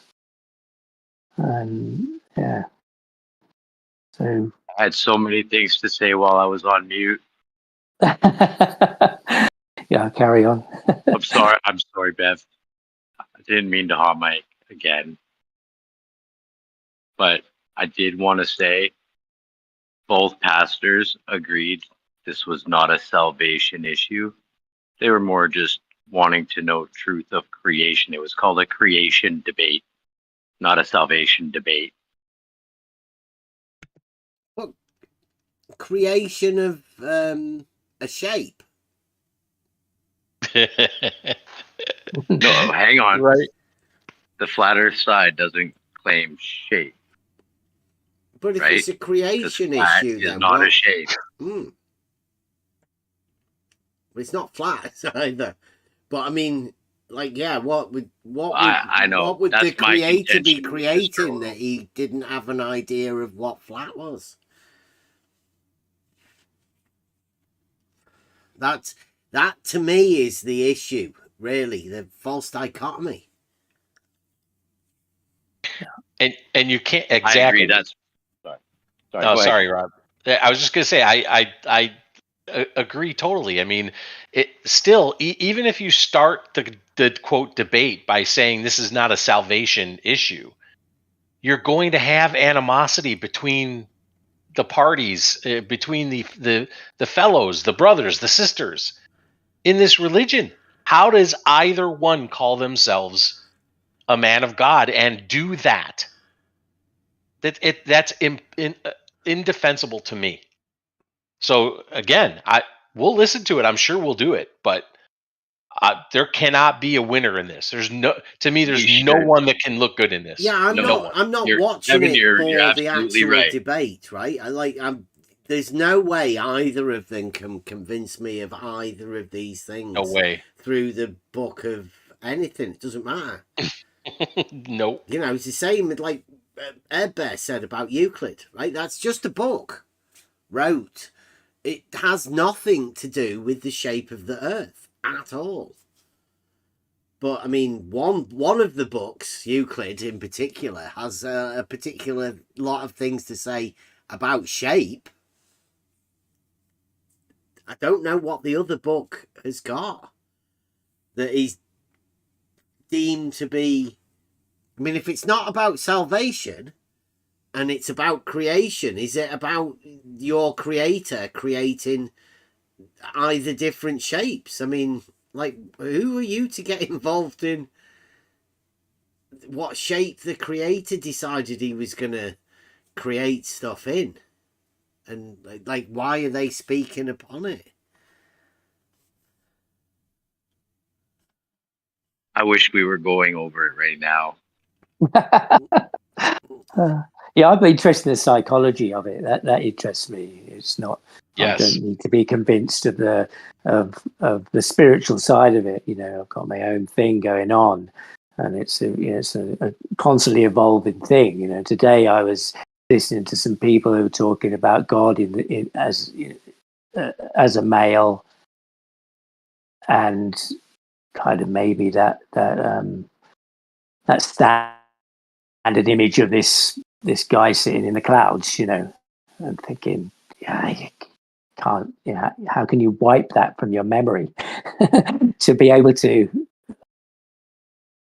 I don't know, understand or to wonder about Not the Monty Python God. Yes, to wonder about formlessness and just energy or something that isn't got a form that we know of or that we can understand.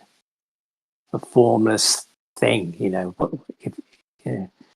We're talking about when you talk about creation, and you tend to think about, well, something was created. What was created? And you think of the form of that, and trying to, and the imagination. That's a lot of that's probably been implanted in us. Those ideas of what was created, because we've been pushed with all these forms and to describe that. When I think about it, it's just becoming more and more formless and expansive, and well, it's an unknowable, you know, this great mystery, great mystery. It's more epoche shaped. Yeah, and that's kind of where I live, in a sense of the great mystery. And I'm not sure that we can ever know, you know, as humans, that we'll ever know the totality of it at all. But constantly, my life's been linked back to, you know, a spiritual sense of that, you know, and however you feel you need to describe it, or it's best to describe for you, or your heart sings to, then great, you know. Put a tweet in the live chat. Quite a Not quite a Hitler, is moment it? from what we were going over yesterday, right? We're going over the divided line, weren't we? And where images come, and the woman does a very good job of explaining it. You know, the progression through it. Oh, that's no rad, sorry. Yeah, that tweet there. He says globe Earth proofs and flat Earth proofs, and I say something tells me that you don't understand what a proof is, and he replies with Bev. Try thinking. I mean, it's very clever. Proof equals conclusive evidence. The photo of a flat Earth qualifies. Photos qualify? Yeah, apparently now, yeah. Man, I No, got this picture of Godzilla on my wall. Yeah, but I that's a would flat say earther that now, right? So that's Yeah, exactly the yeah, no shit. same as the well, I don't know, Flat Earth Society, right? What's the difference? I can spot fallacy here. Sorry. Good old paper. In second line, he says proof equals conclusive evidence. This is not true. Yeah. Proof is conclusion itself. This is proof. Conclusion following from like premises. This is proof. This is not evidence. This proof may be evident or self-evident, whatever, but proof is not evidence. Proof is To me that one because I do send little comments out to these people for quite a while, and I've noticed a few of them posting things like this. Now, proofs, obviously, we've been doing this for. It's coming at Christmas now. Will it be 2 years since Etsy at New Year? 3, I think. Went 3. Fucking hell. He went over to Gem Pandas, and you know, we knew it, but it's getting them to feel free enough to be able to say these things. Recently, the sloping horizontal or the change in elevation, they're getting more and more confident. They'll be saying it more and more. Get used to it because it's coming. But this proof is that they don't have proof. They admit to having no proof, but now the flat earthers are taking on the idea that you can have this evidence proof within pictures. Well, once you learn about knowledge and where these ideas of concepts of proof comes in, I mean, they're nowhere near at the image level. Images are nothing. They're lower than the low.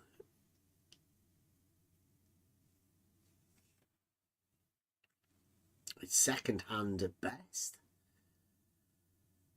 So yeah, don't ever take a picture as a proof, or even the concept, which is more worrying, that people can imagine that a picture could be a proof. That shows how little the understanding of the actual logical process to derive a proof. That's how far away they are from that.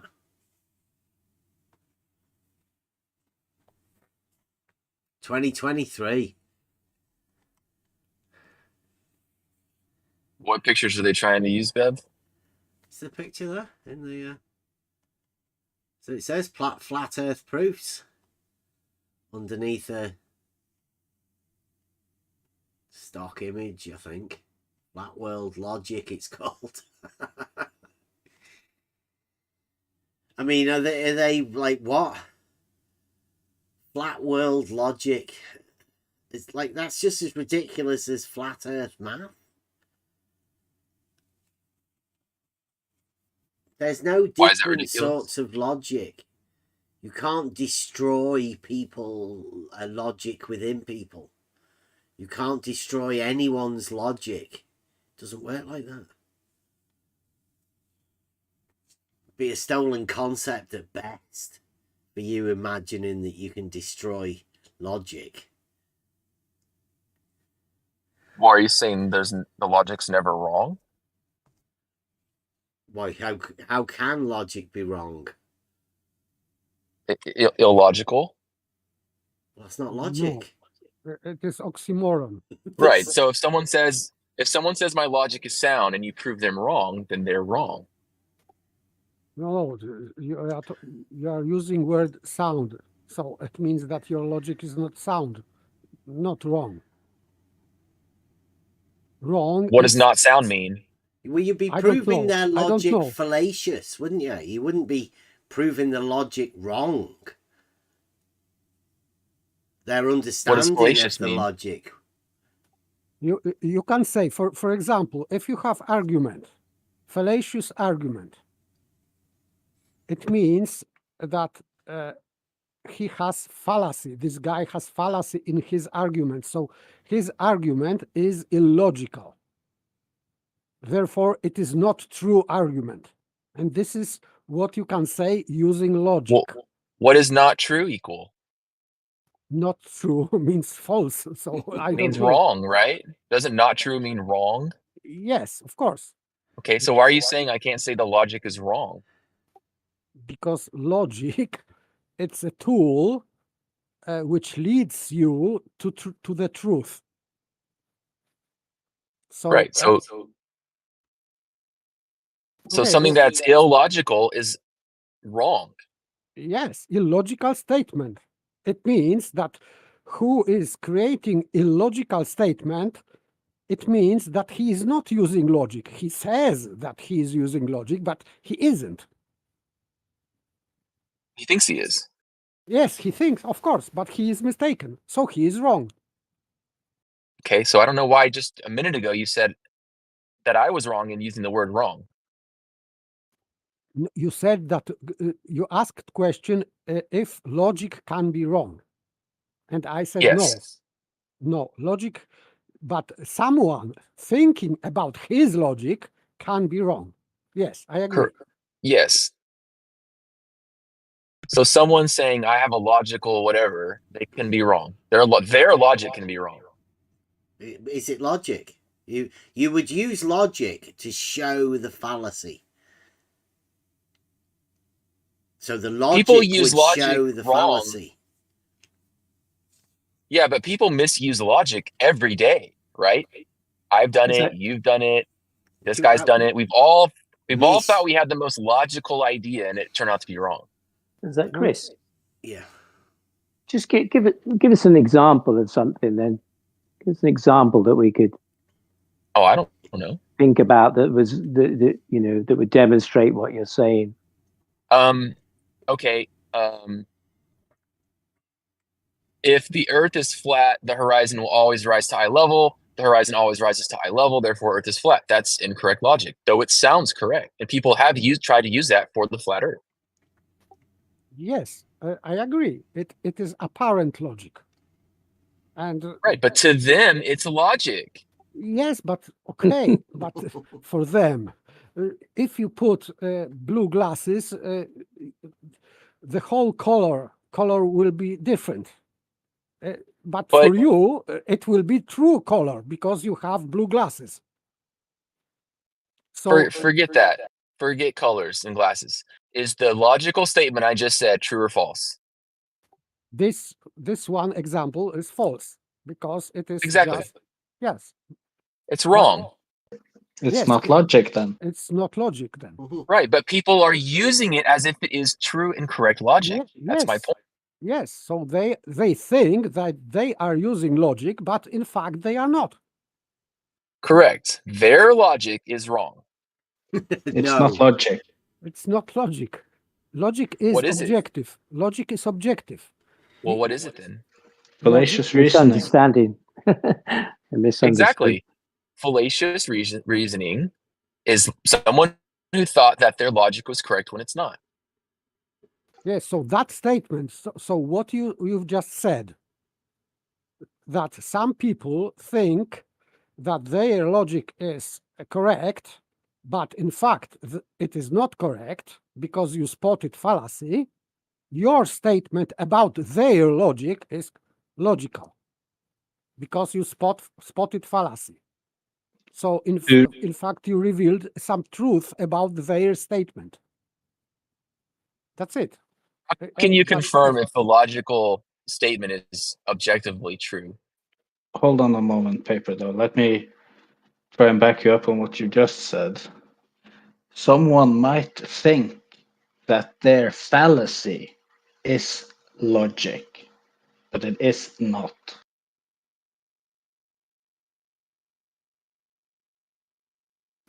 Yes, this is what I've said, but you put it more, let's say, concisely. That's fair. How can you just said logic's subjective? How can you confirm if logic is objective? How did you know that was a false statement? How is that a false statement? The example you gave, you said it was false. So how did you know it was false? Because you can disprove it. How did you disprove it? With what? Oh, just a little research. No. If you are spotting fallacy in some statement, you don't even search. You just you can see, like for example, this modus tollens brought by QE. I don't need to check anything. I don't need to check numbers within that modus tollens, but I can spot fallacy. That this modus tollens is fallacious because it has formal errors there. Which are? Because he is referring to the radius, and in conclusion, he has that the Earth is not a sphere, and his tollens part of that is about radius only, not the shape of the Earth. So his conclusion shouldn't be about shape of the Earth, but only about radius at best. That's why his modus tollens is fallacious. And I don't need to research any numbers within his modus tollens. But I used logic. So I am correct because I spotted fallacy and his modus tollens is incorrect. So is illogical. And my inferring about his modus tollens is correct. So I have logic and he hasn't got logic in that case. So if he thought that his modus tollens is logical statement or argument, he was wrong. It was not logical statement. It appeared to be, and even now it appears to be, because it has appearance of correct modus tollens, but it is fallacious modus tollens. But how do you know that? How do you know you're right and he's wrong? Because I know how logic operates, and everybody can know. But he's going to say the same thing. Well, okay, so specifically the non sequitur, right? Paper, that's what you pointed out. Non sequitur, yes.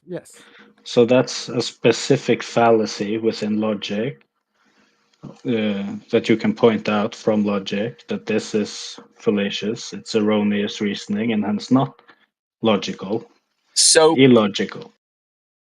Right. And just by knowing that it's illogical, you can dismiss it as false outright.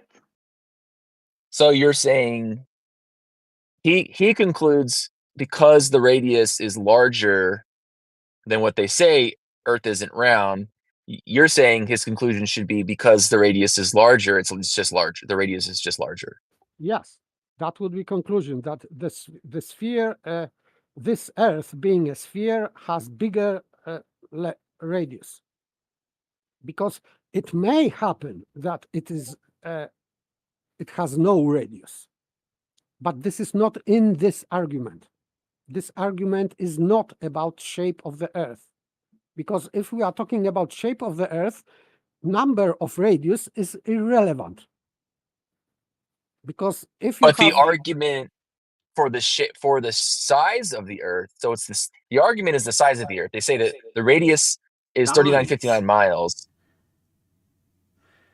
Yes. Yeah. So he disproved, let's say, just this number in this argument. But it doesn't say that the Earth has no radius.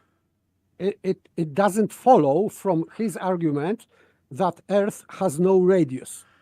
But couldn't he argue back that the disparity between the given radius and the radius measured is so large that you know that it's just not that the radius is bigger, it has to be something else. Does that make sense?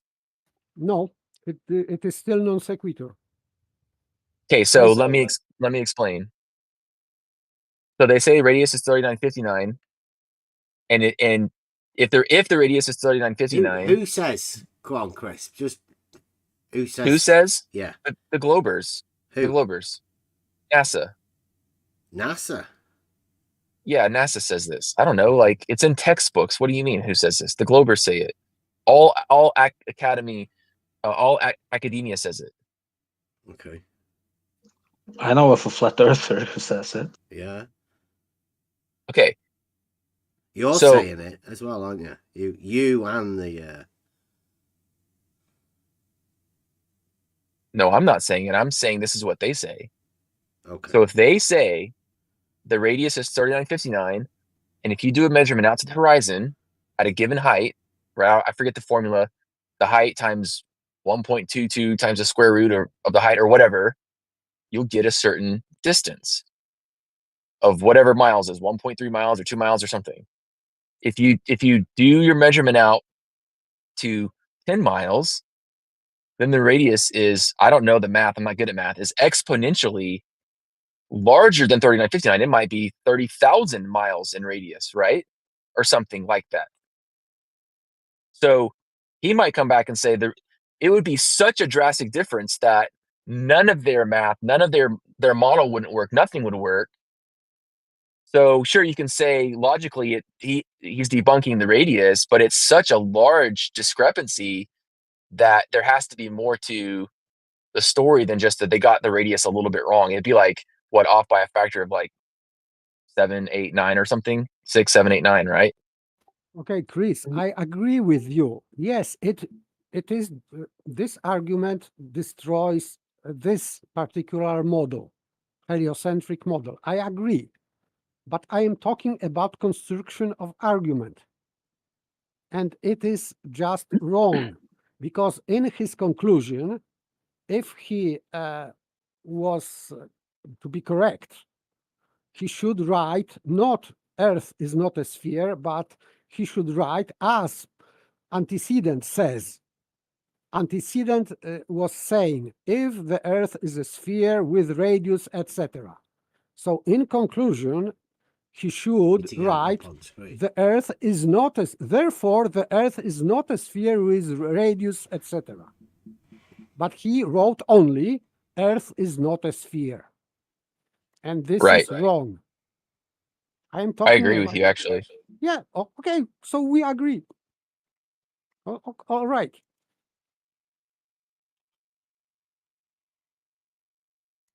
Yes, you have this on the screen, on the live chat.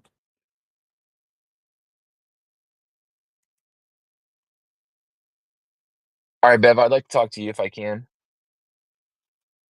Yeah. Okay. Do you have a plate? A plate? Yeah, a plate where you put food on usually.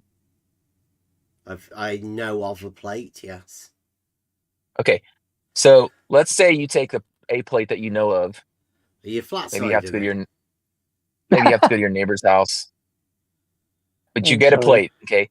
Now I want you to take this plate and I want you to fill it up with just a little bit of water where it doesn't rush over the edges, right? Mm-hmm. And in order to do that, the plate has to be horizontal. Okay, now I want keep a bit of water in the plate. No, not necessarily. Okay, so why not necessarily? Well, you said a bit of water in the bottom of the plate. Right. Well, there's no, I mean, I guess you say there's a bottom. It's not a bottom like a bowl, but if the plate isn't flat, then sure, there'll be a little bit of convexity to it or whatever. What do you mean if the plate isn't flat? The plate isn't flat. Fine, the plate's not flat. Do you fill up this? Are you talking about flat being an orientation there, Chris? Can we have the antonym synonym? Are you saying that is flat a pleonasm, or are you just redefining flat as an orientation? I haven't gotten to any argument yet. I'm setting up the scenario. We're starting out the identity of flat. What is flat? Let's not worry about that right now. I haven't gotten there yet. Okay. What do you mean? Are you going to get around to defining flat? Isn't that the crux of the conversation? Sorry. We don't know what the crux is because I haven't gotten there. Okay. So if I can continue, you take this plate. Yeah, you take this plate, you fill it up with water. Okay. I want you to fill it up till it's very, very close to the edge, which means you're going to have the plate very level. Okay. So now we have the plate very level. There's water to the edge of the plate, and it's not spilling over. Now I want you to slightly tilt the plate. What's going to happen to the water? Are we tilting it more or less than the amount that we filled it up to? Not quite. You're tilting so the water is basically touching. You've done such a good job of filling up your plate. It's basically touching the outer edge of the plate. Okay, you're holding it with one of your hands on the bottom. You have to keep the plate very, very level. Okay, so now you have the plate very level, and you slightly tilt the plate just to the left or just to the right or however you want. What's going to happen to the water? I don't know. Am I allowed to tilt it just not enough so the water doesn't spill? No. You filled it up so perfectly that any amount of tilt is going to cause the water to spill. So you tilt the plate, what happens? Right, so you've filled the plate up, right, with enough water that any amount of tilt that water will spill out. Yes. And then you're asking, what would happen if you tilted the plate? Yes. Well, by your own rules, the water will spill out, right? Well, not by my rules, by the rules of physics, right? I don't know. You just set it up. You went through 3 scenarios to end up in a position where you had that much water in that any tilt would cause the water to spill out. So, right, of course, any tilt that you're asking us to put on the plate would cause the water to spill out. Uh-huh. Mm-hmm. So now imagine that is the Earth. What, the plate?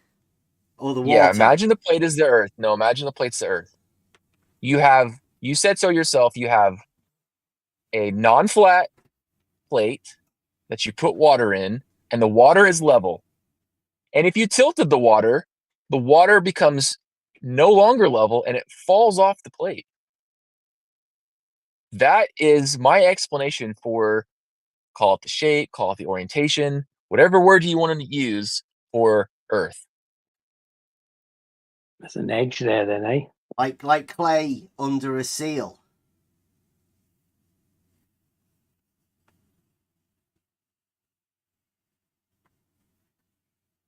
Plate. Clay under a seal? Yeah, the Earth is a plate, Chris Berry. The Earth is a plate. That's a great way of saying it. And anything you put on that plate, you can put broccoli on the plate, you can put carrots, you can put meat.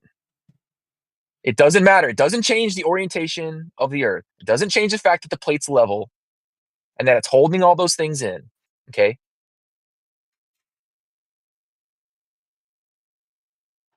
That's my idea of how the Earth is oriented. and how it's set up. Oh, well, the orientation, what?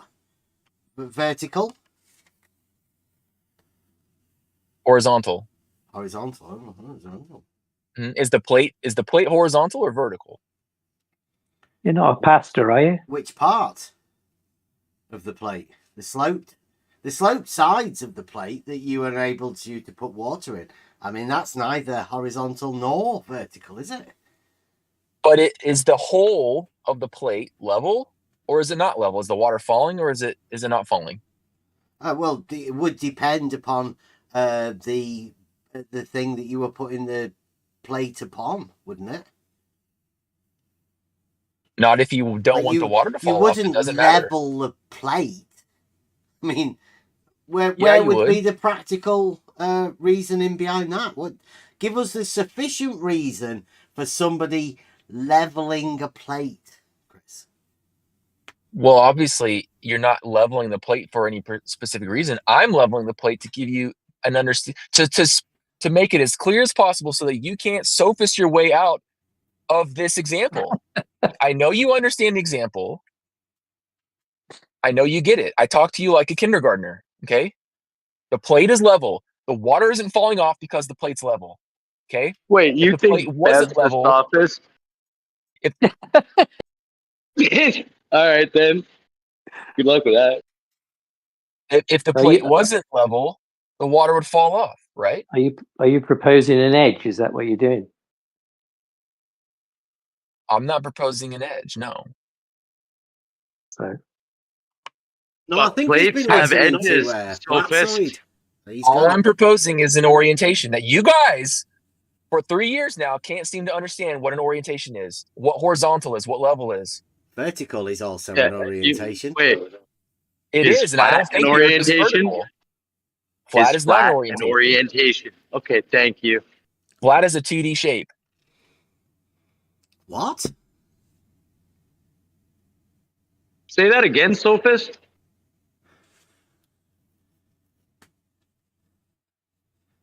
That was probably recorded, wasn't it, Chris? But do you want to just clarify what you just said?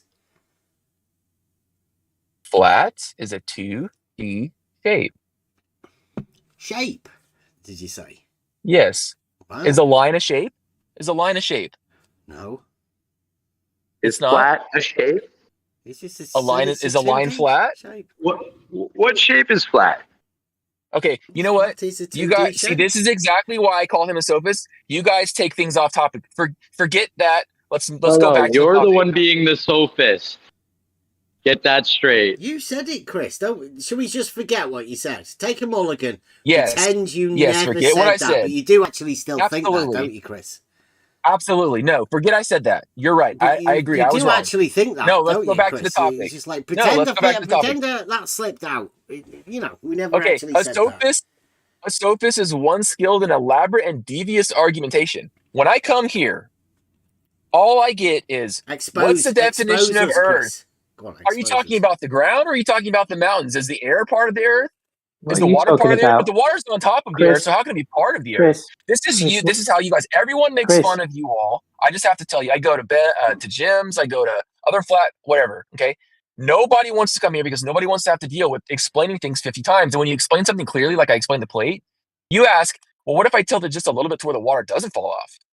Okay, well, so now let's make the water go to the edge. Why you were bringing a plate, Chris? Everybody knows what a plate is. Right. Are you trying to say that the Earth's a plate? I'm saying the orientation of the plate, which is level, is the same orientation as the Earth, which is level. If you move the orientation of the plate, the water is going to fall off the side, which means it has to be level. Right? That should be very clear to you. Is that analogous to Earth? Sophist? It is. The base. Where is that? level. Where's that base? I don't know. Where is? How can you talk about it? Is the rim of the plate like a mountain? Like we can use physics. We can use. Where on the Earth? Where on the Earth is this base? This. I didn't hear, Bev. What? Said, is the rim of the plate like a mountain? The rim? No. Highest peaks. No, the mountains would be like if you took the plate and you put like some broccoli on it. Those would be mountains, or some carrots, or some meat, or something. Those are your mountains. Those are your valleys. That's you got your water already on the plate, so you got your oceans. Okay. Okay. So the water running down a mountainside is analogous to tilting the plate. Is that what you're saying? Gravy. No. Gravy on the broccoli. Gravy. That's right. Exactly. Oh, that's gravy on the broccoli. Yeah. Bev's learning quick. He's a quick learner. But I don't. Where is this baseline you talk of? This flat. The base thing. of the plate, he means, like that ribbed bit underneath. on the underneath side of the plate. Underneath, or the top bit. Which? What do you mean which? It has to be the whole. Where is it? Where is it under my feet? Where is it? Where what? Where can I find this thing you call flat? Yeah, that'll be the thing that the plate's upon, right, Chris? I'm not talking about what the plate is on. Because you've not leveled it floating in air, have you? I mean, you've leveled it. It's on something in order to be leveled, the plate. Yeah, I don't care what the plate is on. I'm talking about the plate. That's a rather awkward Whether the plate for you to not care about it, isn't it? I mean, it's obviously no, because there. it doesn't change. It doesn't change the orientation. Well, no, it doesn't change the orientation. We know level is a straight line on a horizontal plane. We know that. We can prove that. Uh-huh. But that proves that it's not flat, Chris. How does that prove that? Because you can measure elevation changes on the vertical datum to prove it's but not I flat. gave you a way of getting around that, didn't I, last week? What do you mean you gave me a way of getting around it? I don't need to get around it. Yeah, you do. It's a fact. No, it's a fact that we can definitely measure elevation changes. Okay, but what if I gave you, I told you last week, use sea level. You have no elevation change with sea level. Then what do you say to that? Sea level is a point on the vertical datum that we signify 0, 0, 0, 0. Okay, but you just said mountains got in your way of it being flat. Okay, now let's say it's over the ocean, and you go out and you measure a horizontal. What's over the ocean? The Earth? Your measurement. You make measurements over the ocean. No, nobody does that, Chris. Nobody makes measurements over the ocean? Yeah, what are you making a measurement from? To? Anything you want. From one piece of land to the other. You can take a angle measurement to a star. That's a measurement that people take when they're doing navigation. So there you go. Of the Earth, Chris. No, listen to me very carefully, okay? Sky. Listen, you've got ADHD or something, right? You go so far left or right on these. Don't be rude. No, I'm not being rude. My wife has ADHD. It's fine. I think we all No, it's not fine, because if you can respect other people's pronouns and you can respect the, trying to give Bev shit. I hear the condescendingness in your voice. What are you talking about? So can you be just a little bit nicer, please? I don't know what you're talking about with pronouns. Okay, it's an example, like your plate, which I have no clue why we're even talking about a plate anyway. Because I have it's kind of a reference. So, okay, listen, you have a bit of a tone in your voice, as do I, because I'm a little irritated at the moment. But towards Bev, I feel like it's very disrespectful. It's okay for you to be irritated. Hey, I'm trying to be nice here. Please, no, I'm not saying it's not okay for you to be irritated.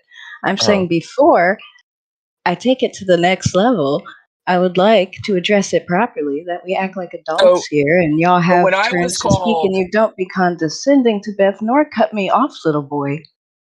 Thank you. Oh, isn't little boy condescending? Your voice kind of sounds like it, so it gives me the vibe.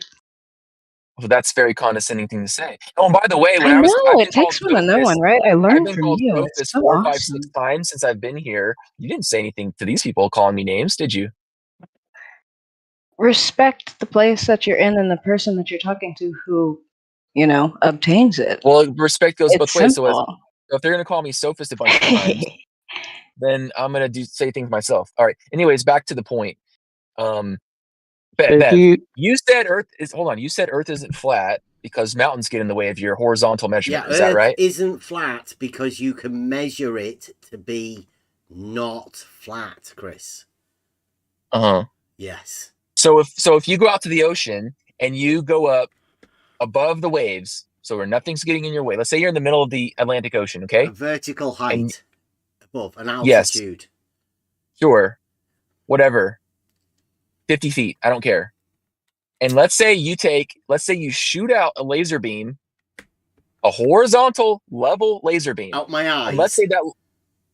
No, you have some sort of tool. You have an instrument. Oh. What's going to happen to that laser beam? How far out, left or right, is it going to go? And will it be level to the ground, or will the ground slope away? Well, elevation change would be a slope, wouldn't it? If there were measured elevation change. And what elevation change? Well, I don't know. You have the ability to measure a 50-foot elevation change, don't you? Because that's where you placed me, shooting laser beams out my eyes. I'm still having out my eyes. Yeah, sure, out your eyes. Even though I already told you you have some sort of tool that you're using. Okay, you have a laser. In fact, I see. This is why people don't want to come here, because of statements like that. I've seen you on your own YouTube. You've got a laser level that goes out one side to the left and one side to the right, and you're asking me if it's coming out of your eyes. This is why I say you all play games, especially you, Bev. You play games. You know exactly what I'm talking about. You say it's out of your eyes. No, use the tool that you have on your own YouTube. You know what you're talking about, Chris. Do you have a laser level that you've used on your own YouTube, Bev? Do I? Let's see how honest you are. Yeah, Bev. I have a little dinky level. Yes, Chris. Yeah, you do. So you know what I'm talking about, okay? Now you have that same, a lot more powerful. So you equate this flat part on the Earth with sea level somehow. What flat part? The flat part that you call flat. You equate that with sea level, do you? No, because I don't. Where does you said because there's sea level.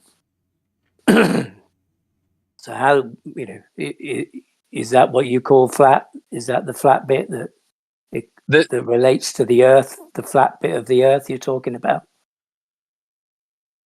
Well, it's all flat, okay? It's all flat. But I'm trying to get you all to understand. Even the mountains, Chris? You did this measurement. It's all flat, Bev. You said you talked about the sea level. You talked about sea level. Yes. As if that was a reference point of something that was can use level that as a and flat. point. And how does that relate to the Earth?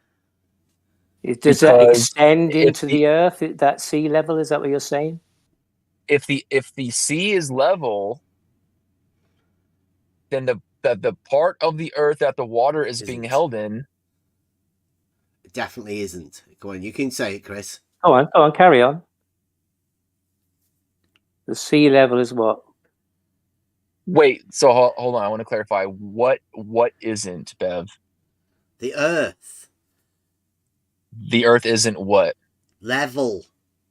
If the sea the water is level, the water is then level. The Earth definitely isn't. Because that's how you can separate the two, Chris. Can I have 1 second with Chris as one flat earther to another? Chris, how is sea level measured? I don't know. He doesn't know. Then you shouldn't be even having this conversation about sea level. I'm sorry, Chris. I told you we don't need sea level. Go up 50 feet in the middle of the you're, ocean. You're using. No, somebody else has brought it back up. Chris. Your sophist is showing. Chris, I'm really Where's trying. that lady to call this guy out for calling me a sophist? Oh, never mind. I am really honestly, really trying to understand this. It's not. I'm not trying to twist anything. I'm trying to understand what you're presenting, and I understand what horizontal is, and I understand what level is. I don't see those under my feet, and there's something you call flat. It feels like it's like if I was to build a house, I'm going to dig some footings, I'm going to put some brickwork in, which is going to support the earth. And in between, in that level where the brickwork comes up to, I'm going to make a concrete pad in there. That's called the oversight. That's the base of the house, yeah? And that's horizontal. I can see what that is. I'm trying, and so what I hear you talking about is this place somewhere that is flat, that everything is built on and sits on, or is hung underneath somehow. I don't know where that is, and I kind of think that when I hear you talking about it, that it relates somehow to the sea level. That because the sea is called sea level, that where it meets the earth, that somehow extends into the earth, and it makes that the earth is also flat and level at that orientation too. And if the sea is an average, if the sea level is an average of its highest and its lowest point, then maybe you should be describing it as mean earth level. That also must fluctuate. But, you know, it's not semantic or pedantic. It's like, where is this base that everything sits on, the mountains? You know, is it because there's land beneath, there's earth beneath the sea? So is that underneath the baseline? Or is the baseline much lower? Is it under the sea, underneath all of that earth? Do you see what I'm saying?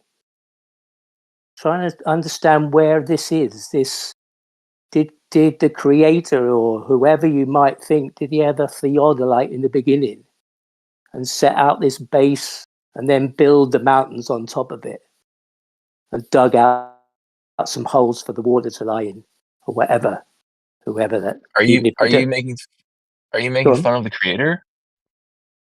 No, I'm not making fun of the creator because I don't know. I'm not presupposing what your experience is of that or laying that on you. It's just if you have a particular belief or image of a creation, then, you know, if it's flat, if it's horizontal and level somewhere, which flat doesn't equate with, you know, it's a I bit of an odd. agree. I have about 5 seconds. I agree. Then Forget where flat. is that? It's level. Where is it? Where? The plate. Go back to the plate example. Why isn't the water flowing off? But Why is where the is water that? level? That is. Where is that on the earth? Where You is that underneath levelled my the feet? plate, Chris. Yeah. Do I dig down 6 feet and there's a concrete piece there, a solid piece that's all built on? Where is this flat thing, this horizontal, the level? Where is that? Sorry, he left. Yeah, he said he had to go. Damn. But that's what intrigues me about this is, you know, trying to understand what that is, you know. Because Maybe you should know how sea level works first. Yeah, you pressure them a little bit too much because you know that he hasn't got that answer, right? You may think that you're questioning somebody who's been in this for years and should know, but like he told Rob, doesn't even know what sea level is or where it comes from. So he's been in this for however long he's been in it for, without knowing the first thing about what he's talking about. Yet he decides that he's in discussion with everybody around this arena, discussing how ridiculous it is and how they don't want to come here. They can team up together and say how ridiculous it is over here. But in reality, we just call them on their bullshit. They just don't want to be called on the bullshit. He doesn't know anything. But we're the sophists. It's become a term that in his people mind use. What is a sophist? Yeah. To him, but he's been all over. Doesn't even know what it means. But Doesn't he's know been what all sea over the level place is. and says that everybody's laughing at everybody over here. Yeah. And he'll go off perhaps and repeat that again and say, yeah, I was over there the other night and they were sophists. Yeah. I don't know whether that's kind of scaring him off or whether that's whether he should be or played with. I don't know, but that, you know, it doesn't matter to me. It's trying to understand that if that's so, where is it? because they argue over here about, being pedantic about the word flat when it's about logic and about how that relates to a horizontal or level and whether it does or it doesn't. And they seem to think that, it's just being pedantic by talking in those terms, but they don't have an explanation. You've just got to say it's flat. Will you stop messing about and just say it's flat and shut up? Because it looks like that, It doesn't really give an answer. A bit. Yeah. I don't know that Flatsoid was the first person. I don't know where Flatsoid learned that from, but I mean, Flatsoid was the guy that I think I heard it first from, and it seems like Chris is also using the same thing. Do you guys want to hear something from Britannica about the sophist? I found very interesting. Oh, go on, yeah, go on. So lighten the load. Yeah, so here's what it says about sophists in 5th century Athens. So it says that being sophistry, offered an education designed to facilitate and promote success in public life. All of the sophists appear to have provided a training in rhetoric and in the art of speaking, and the sophistic movement, responsible for large advances in rhetorical theory, contributed greatly to the development of style in oratory. In modern times, the view occasionally has been advanced that this was the sophists' only concern. The range of topics dealt with by major sophists makes this unlikely, and even if success in this direction was their ultimate aim, the means they used were surely as much indirect as direct, for the pupils were instructed not merely in the art of speaking, but in grammar, in the nature of virtue, and the basis of morality, in the history of society and the arts, poetry, music, mathematics, and also astronomy and the physical sciences. Nowhere in there was logic or reason. Yeah, and it's not as if it was a bad thing either. He seemed to like somebody should be told off for calling somebody a sophist. I mean, that sounds like they were pretty skilled in numerous. They were very things. skilled, Just very skilled. Not but it was reasoning. Right, but it was specific to success in public life. So good on Chris for trying to say that we're sophists, but to his point, no one comes here. No one wants to come here. No one wants to have discussions with us. I don't know that anyone would look at our little group here and say that we're going for success in public life, because we don't give a crap.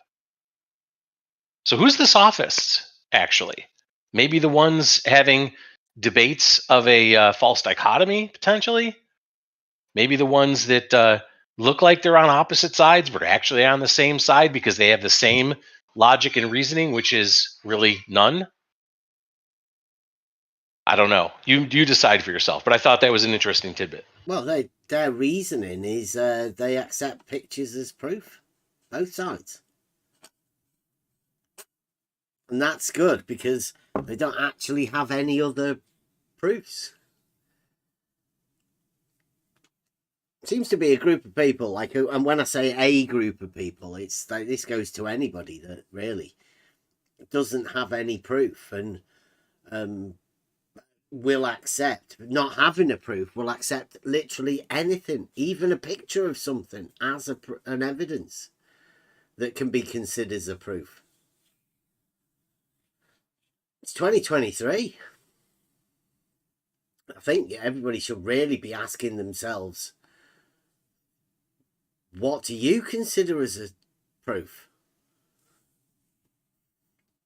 That should be a discussion topic, really.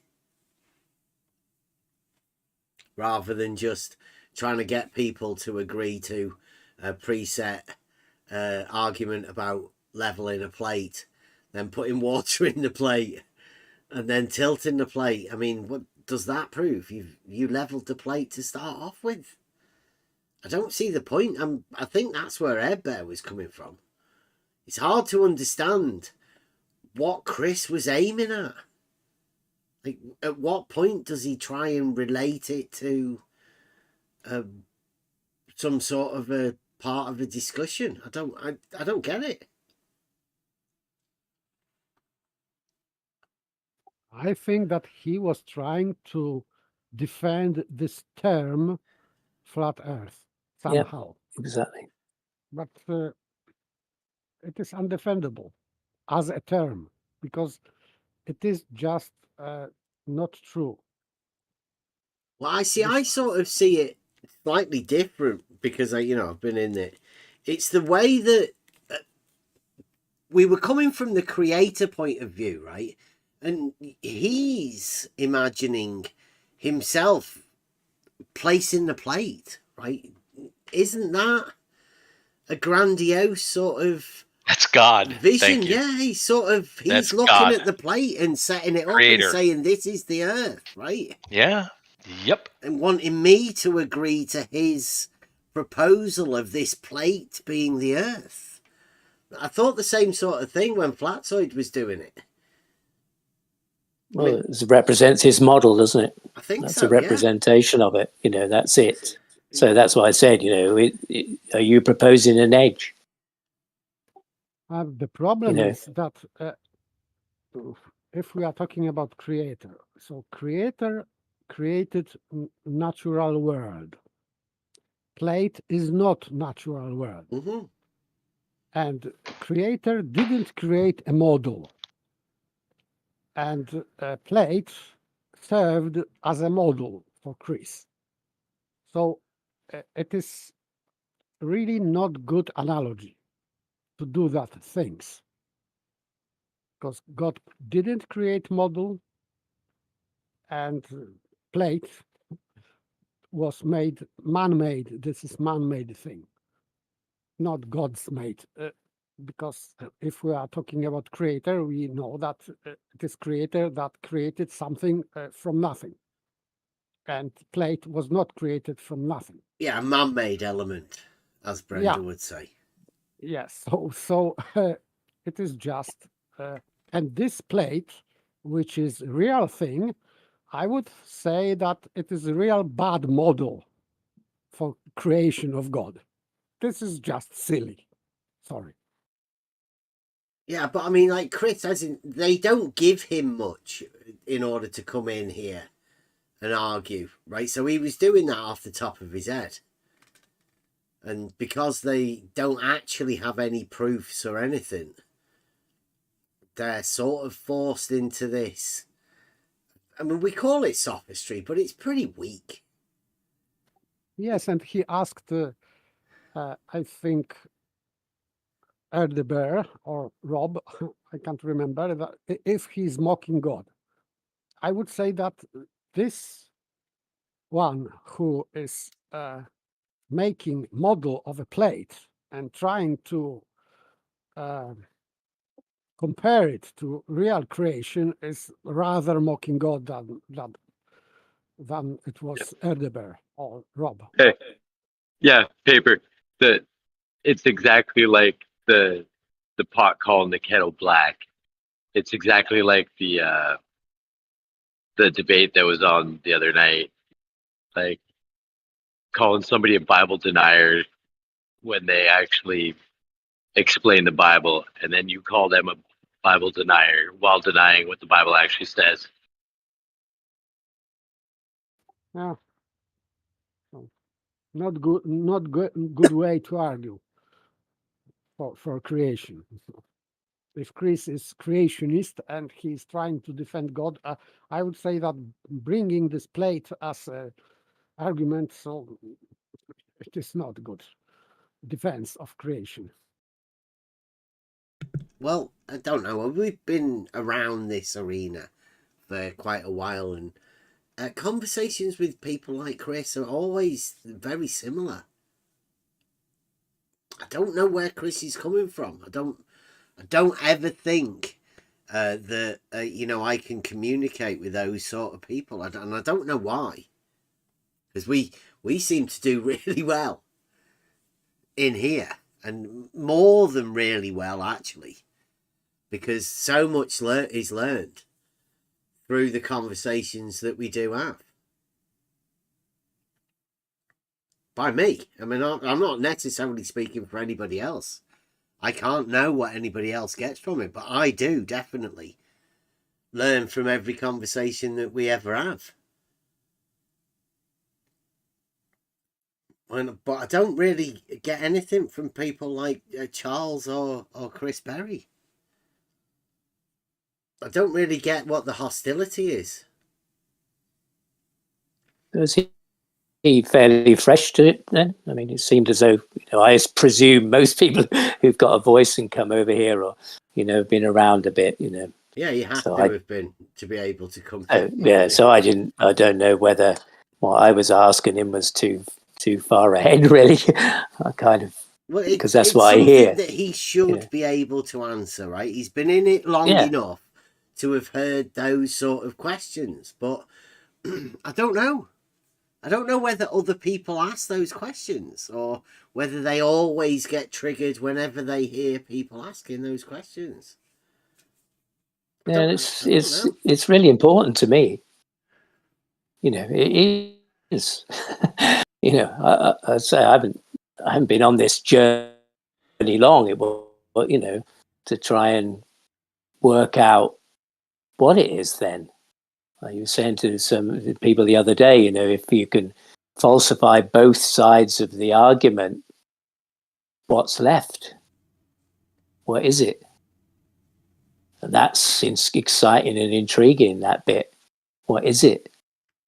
Yeah, that's where you not go one and it's not go to what can you prove, right? If you know it's neither of these things, or you trust those arguments to do that, then what is it that you can prove? Which is my wonder and imagination is expanded then.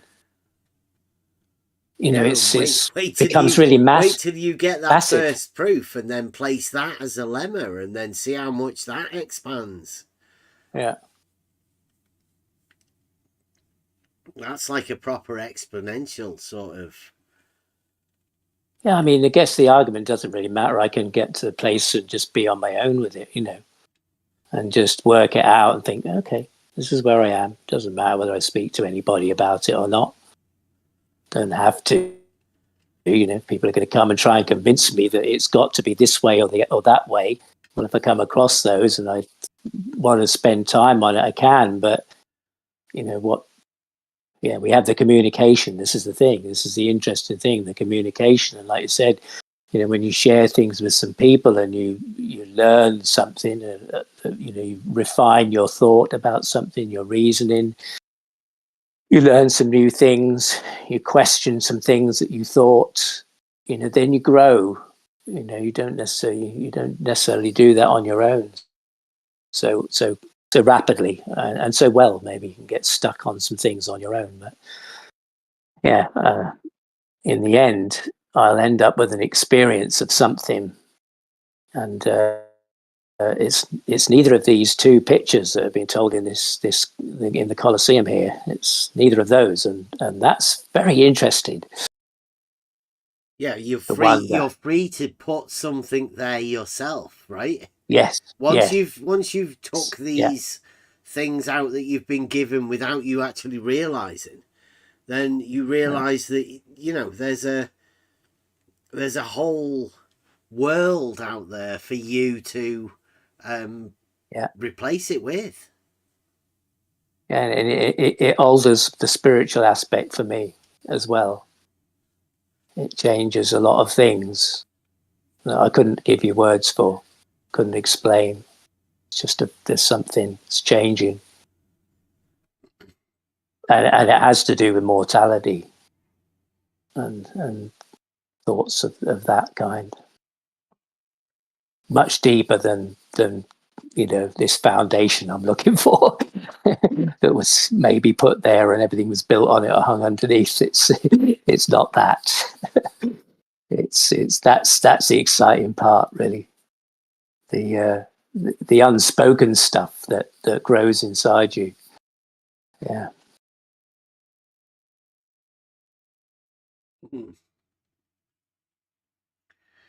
Yeah, interesting times, and thank you very much, Chris Berry, coming in.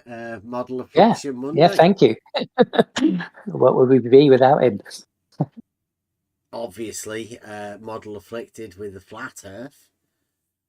And, there are many people within this arena that are model afflicted. The flat platers. Well, I would say, really, you look at the underlying facts that when he said plate, everybody went to a picture of a plate, right? You know what a plate is.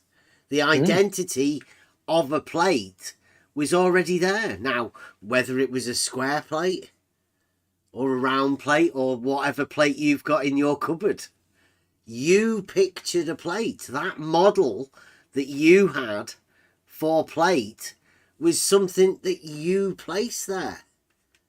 Yeah. Chris just said the word. We've got square plates with, like, it has upturned edges. I was pointing out to the missus the other day, and she went, "They're meant to be like that."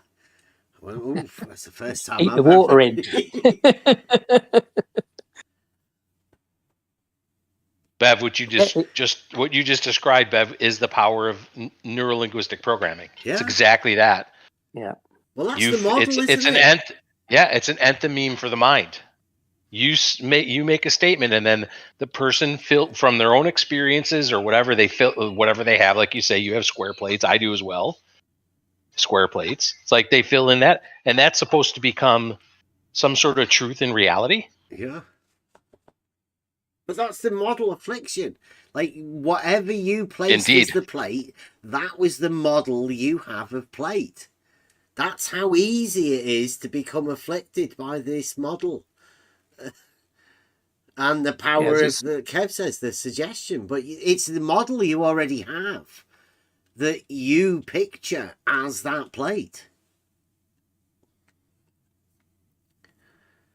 And Chris was just trying to somehow relate that to the Earth, which is ridiculous because the plate has its own identity. You can't imagine it's something else. It's a plate. You've already given it that identity. It's already got that model in the mind. You can't expect somebody to change their model because you're wanting to conform it to some delusion that you have about a shape of the Earth for no apparent reason. And by the way, if they are imagining this plate as a model of something, they forget to place themselves on that plate. Because supposedly, if we are living... they've got a God view of it.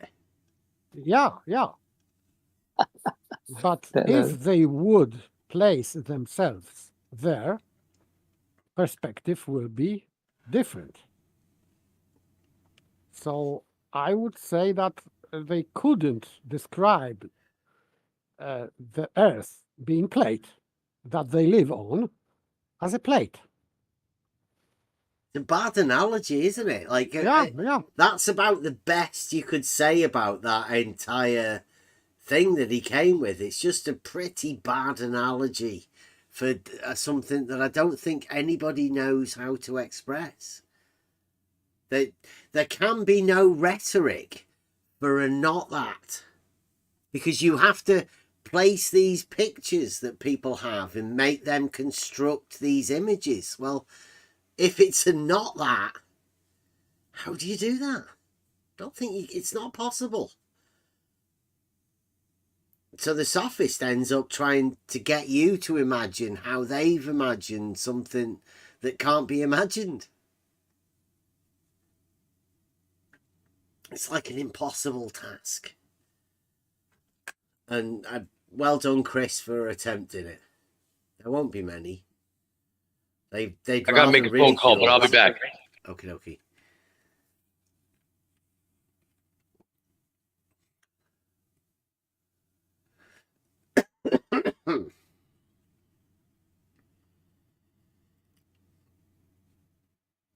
Yeah, it's interesting because there's quite a few different like memes that are going around now that seem in direct conflict with some of the stuff that we've said. Did you see the debate one?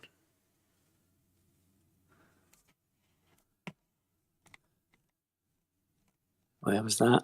I posted it in the chat.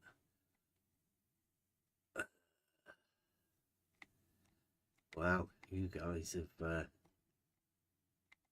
maybe just before the no. Well, I never thought about that plate, that willow pattern. That's really messed my head up now. Gee, what am I going to do? Did we end up with plate posting instead of canal posting? Yeah. Is that- Yeah. Gratuitous plate why posting. can't they use canals or something like that? I mean, like, because you could just explain it through the use of a lock, the vertical travel, but like now they have to go to plates and stuff. It's very strange. Eric DeBay is put out Erasing the Globe from our vocabulary, and he, strangely enough, he doesn't put it in frantic bunny ears. Cat with a laser eyes is quite amusing.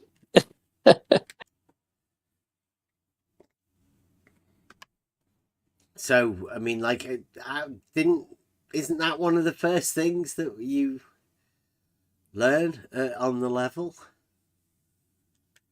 The mantras: don't use words that you don't need to, and don't play to these accustomed words that have nonsense meanings. I don't think Eric DeBay's right with that. I mean, how can you erase the globe from your vocabulary? It was at 9:30. Posted it. Oh, it's back somewhere. Yeah. Okay. I can repost it for everyone. Make it easier. Save everybody going back. Okay. There you go. Erasing the globe from our vocabulary. Gee, that takes some doing, wouldn't it? Yeah. You can't do it because it's in the minds. Like, I don't know how easy that, difficult that would be. But, I mean, we've already stopped using certain words that you use for certain purposes, you know.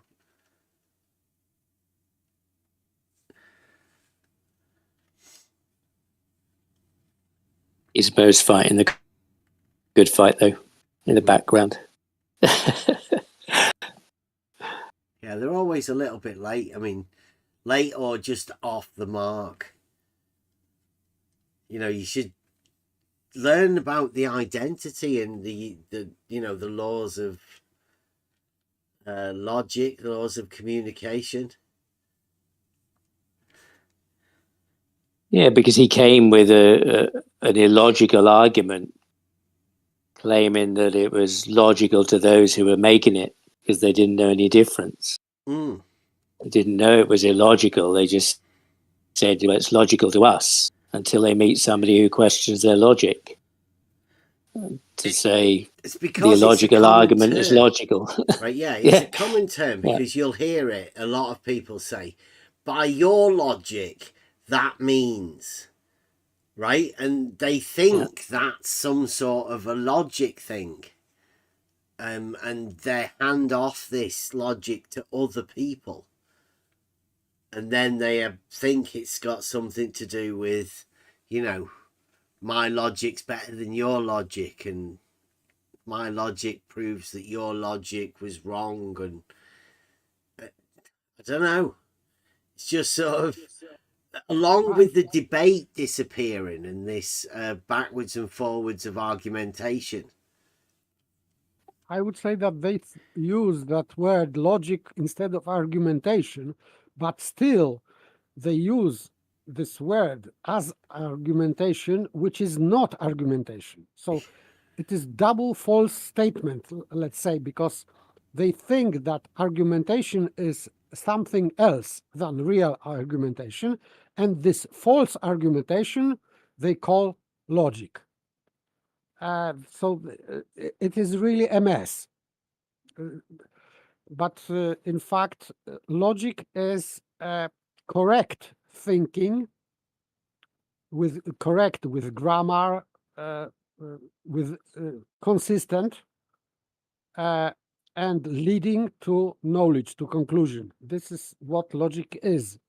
And people have only one logic. It is related to our nature, human nature, which is reason.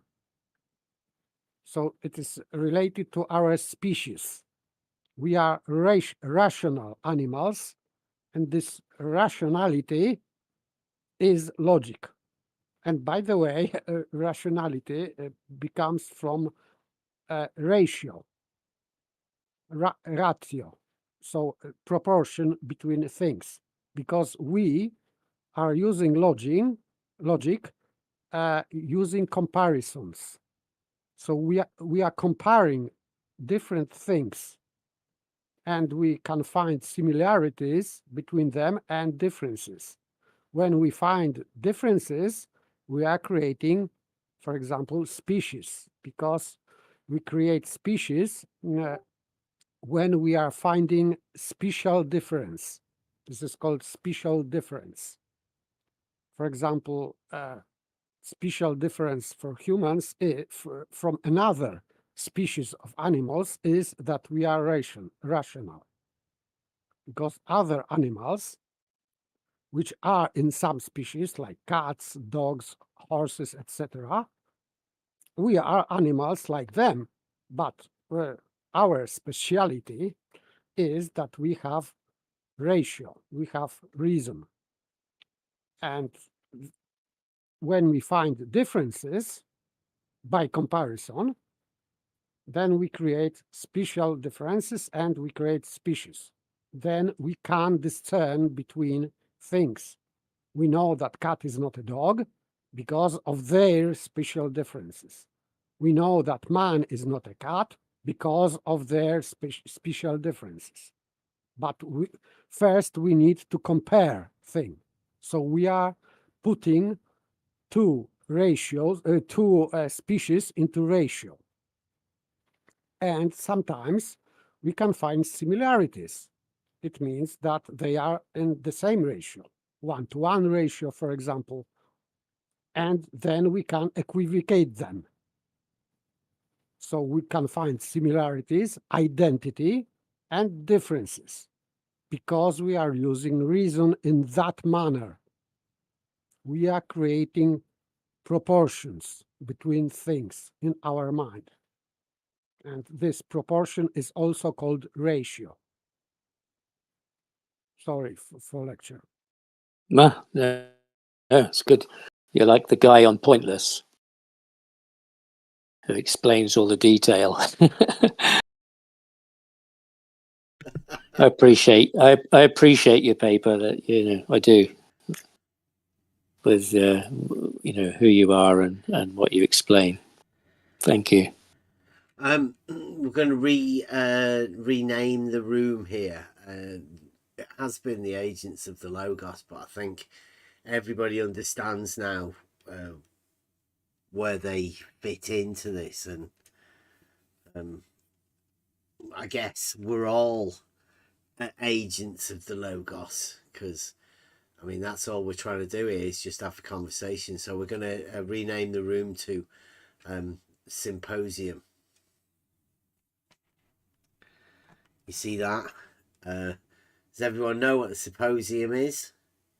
Because if you don't, this is where you learn a little bit. Don't just explain it to us. Okay.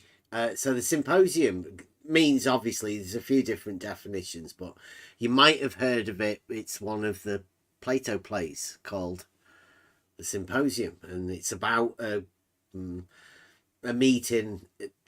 It's about, I think it's about like an emotional one, isn't it?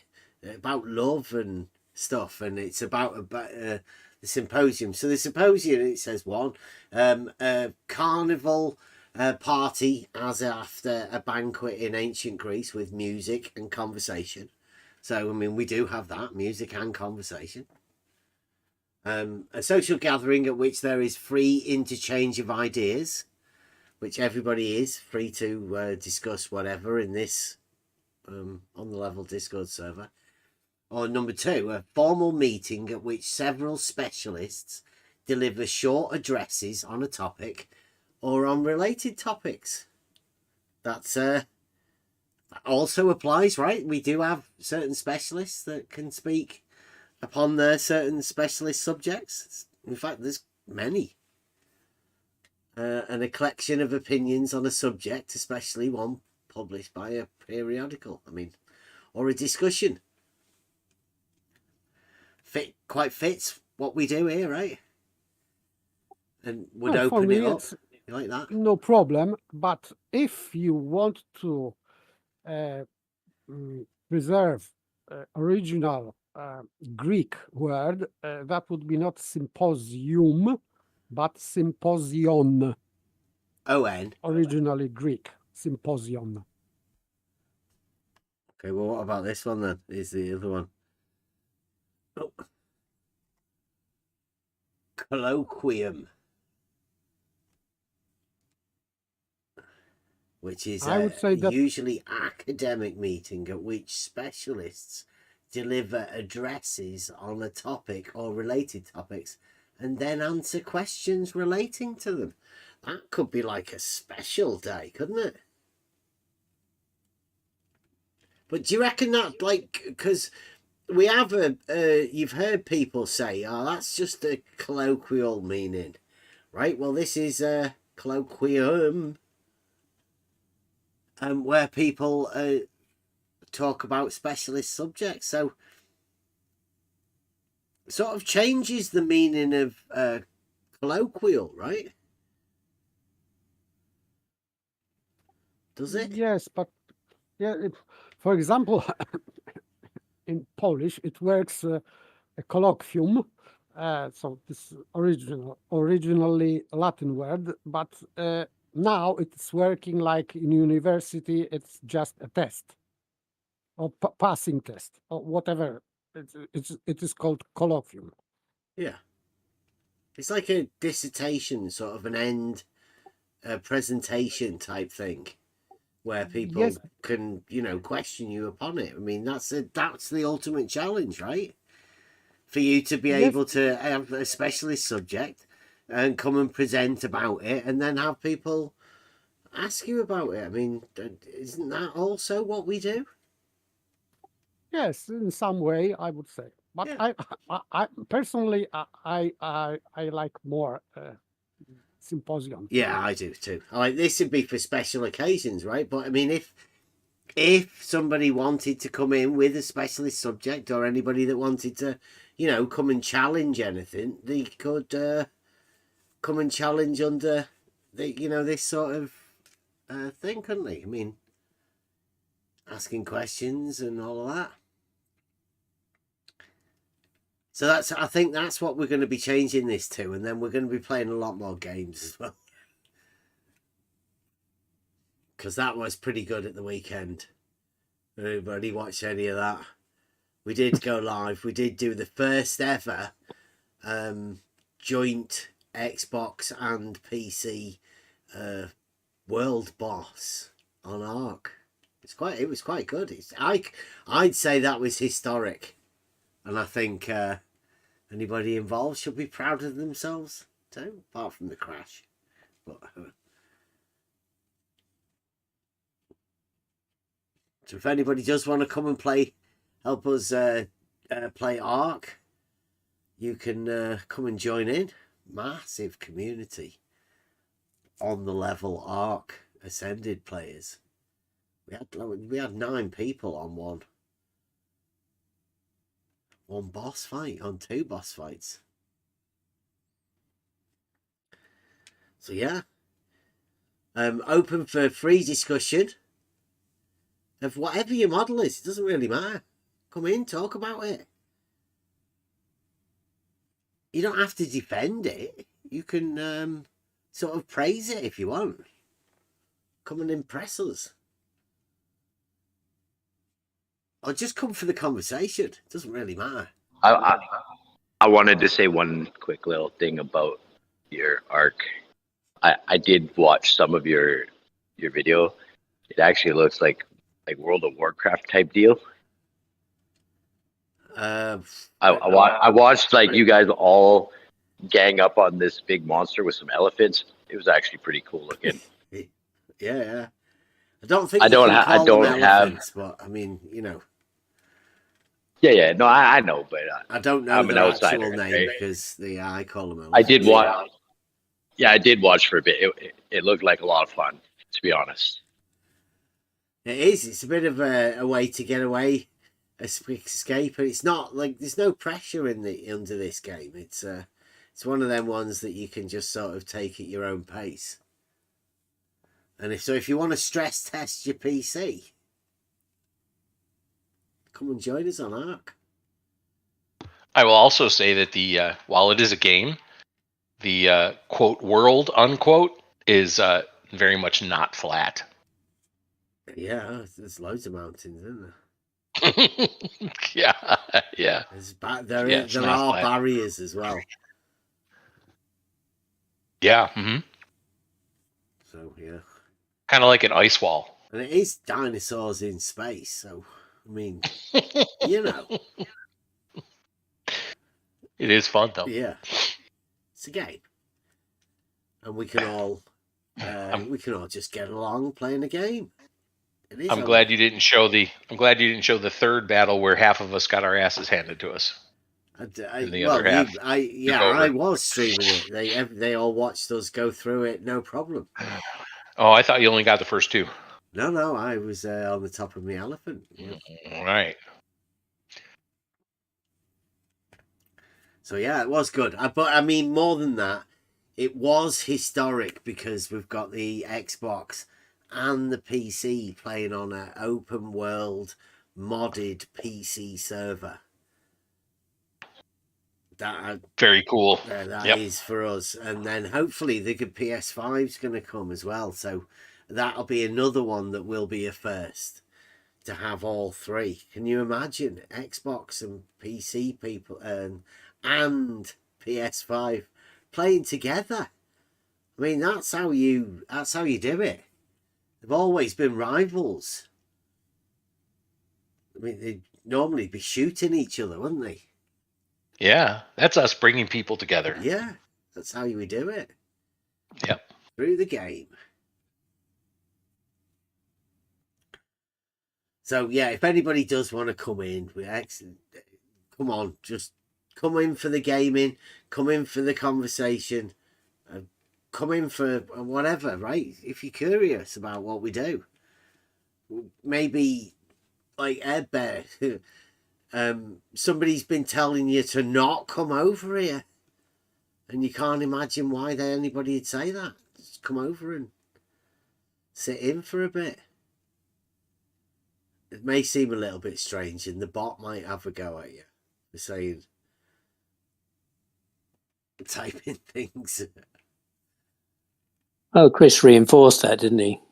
By saying what he said about what everybody else is saying about the place. Yeah. You know, don't go over there. You know, they're sophists. You won't get. They're mad. They've got a crazy, pedantic view of the world, or whatever the description is. But it tells other people, don't go over there. Don't investigate. And that's, for me, the reason to go and investigate. Don't go there. Well, that's where I'm going. I want to find out. That's how I got into this. That button. Yeah, maybe that's what we should say. Yeah. To Erdber's point. Yeah. Don't come in here. Yeah. Well, we have said that before. Like if you have if you've got a model, then don't. If you've got a model, don't come in. Don't watch. Yeah. Yeah. Well, that's how it started. You do want to look at the flat Earth, man. Come on, don't go there. I went there. Just to understand, so that if it came up in conversation, I could just say, "Yeah, I've looked at that, man. I know what it's about. They're a bunch of mad people, or it's definitely not. And flat, then I right? found you can now say definitely not flat. Exactly, absolutely. Yeah. If there's one thing I'm certain of, it's the fact that it's just not flat. Yeah. But people have picked that up, when I've spoken about it. Hey, I've been looking into this thing, and it's the flat Earth thing. Oh no, you what? Yeah, but it's really interesting, and the questions that it brings up in your mind, that's really fascinating. fascinating. And I had to repeat it the other day to somebody, and they said, well, do you think the Earth is flat then? I said, I never said it was. I said, but you picked that up when I said it was in the flat Earth arena, the questions about that I was looking at. It wasn't about, I never said the Earth was flat. I always said to you, it's the questions it brings up about what we know and what we believe. That's what I found initially intriguing about it. But you didn't hear that. I was talking to somebody who wasn't. I said, you didn't hear that. You just said, oh God, he's lost it. He thinks the Earth is flat. And then people stopped talking to me and losing me on Facebook or something. Don't talk to him. He's really lost it. And I never said that. I just said it's these aspects of the questions I find really interesting. And yeah, and I've now discovered that in fact it's not flat. So that was a good journey. Yeah, but that search the other day again revealed the fact that the moment you research it, I mean, you're labelled as a conspiracy theorist, flat earther, or whatever. When you are researching it, isn't it strange? Yeah. That people tell you to look into it, but the moment you do, then they're labelling you as one of them. Very strange. Yeah.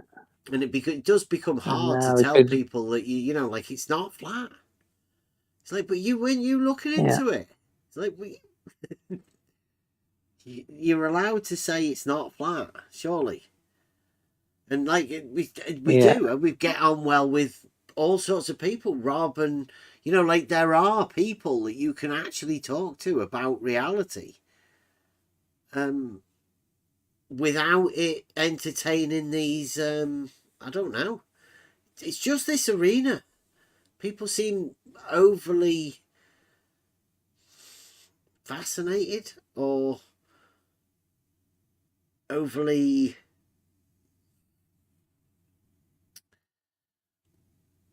I don't know, just overly keen on their particular models. Or particularly talking about, you say the conversation, there's all sorts of ways to get a conversation into whatever, but in this,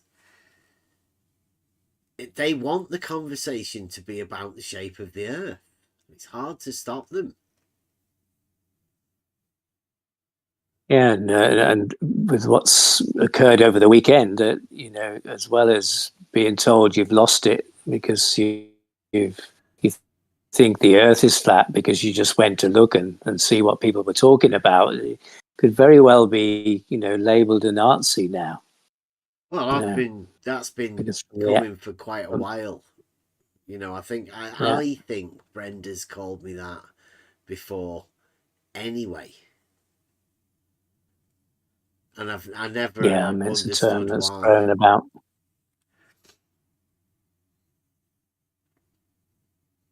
Yeah. But yeah, it's just it's Anyway, one of those things. The journey's worth it. Yeah. Yeah, so look into it at your own will. But just be aware that, you're open to all sorts of strange things that occur once you enter into you will lose arena. friends and family. And you will wonder what happened. Where's the reality start? Because there's a lot of nonsense. A lot of it. In fact, some people, like we were talking to Charles, he's full of contradictions. It's hard to keep track when you're dealing with somebody who'll contradict themselves multiple times within a conversation and still imagine that they're taking part with the same conversation that you're in with them. But it's 2023. I think people should be aware of this anyway. You can only, if you're aware of it and you know how to deal with it, then at least you're better prepared for when you find someone. Because I bet there's going to be loads out there that, everybody's living in their own world, because their world is whatever they know, see, been travelled to, experienced, gain knowledge of, or whatever. That's their own.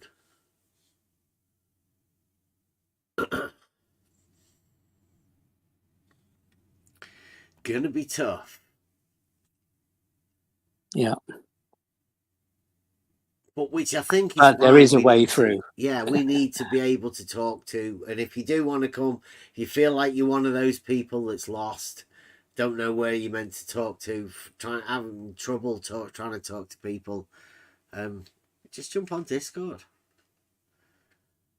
You can get it on your mobile devices, but it's better on the PC. I guess if people would find it hard, right? Because if you've got a missus or whatever, and then you don't really want to be talking, because you do have to talk out loud, don't you? When you start this, you start walking around your house talking to people because you've got your headset on or whatever, and everybody else just looks at you as though you're weird. But you can get into some really deep and interesting conversations. And it seemed like you, I don't know. Yes, sometimes people can judge you as madman speaking to himself about geometry or whatever. Logic. Really. I can picture you being, like that, actually, Paper. I don't know what you look like, but my image of you would fit into that little role I've you got just Paper painted. as being like a Gandalf type character. I suspected that I will end like that. I exactly the same, exactly how I picture Paper.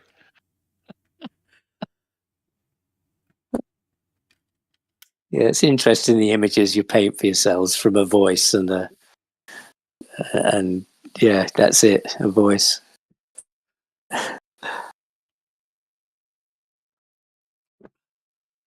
Right, I think that's been enough. It's been a good night, hasn't it? I don't know whether we went through everything that we wanted to go through.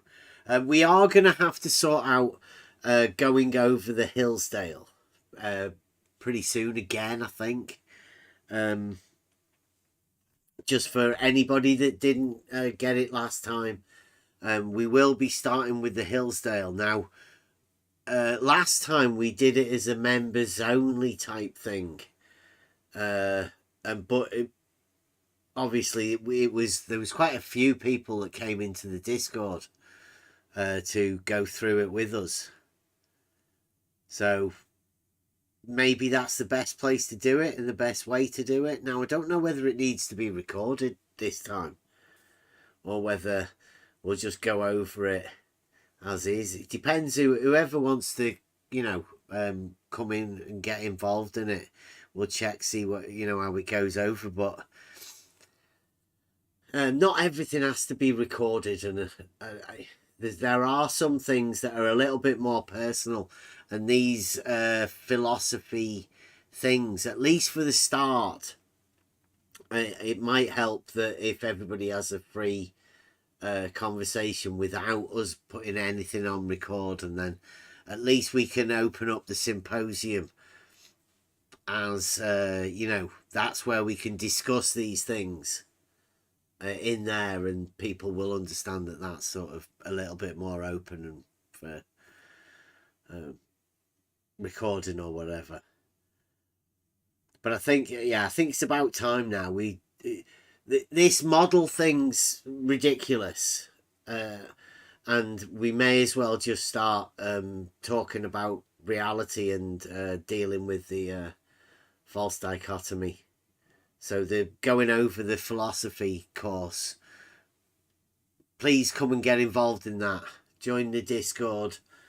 Join that for that. I don't think we'll put it in the members. We've already done one.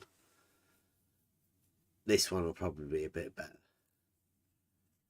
But you'll have to come and listen to it live in the Discord when we go over it. So we will sort that out. If you want to have a part of it, come on into the Discord and we'll be going over that. We'll also go over the past the thing, but I don't know whether we should do that and record it or go over it live. What do you reckon? I don't care either way, but it'll be fun going over it. Yeah, it'd be nice to have a look at it one way or another. Yeah.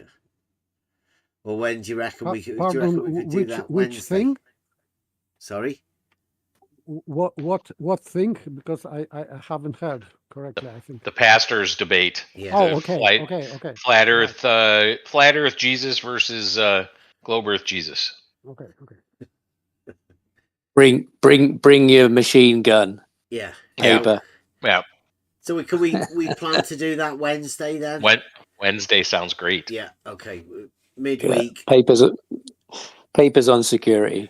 Yeah. Yeah. I did hear they had armed guards around it. So yeah, I don't know what that is. Flat Earth versus. I don't know. It sounds like hype, and it possibly was. Okay, we get a Buster. Anyone will go to Yeah, thanks everyone. Buster? The symposium track. Have you got that one? I haven't got one for that yet. No.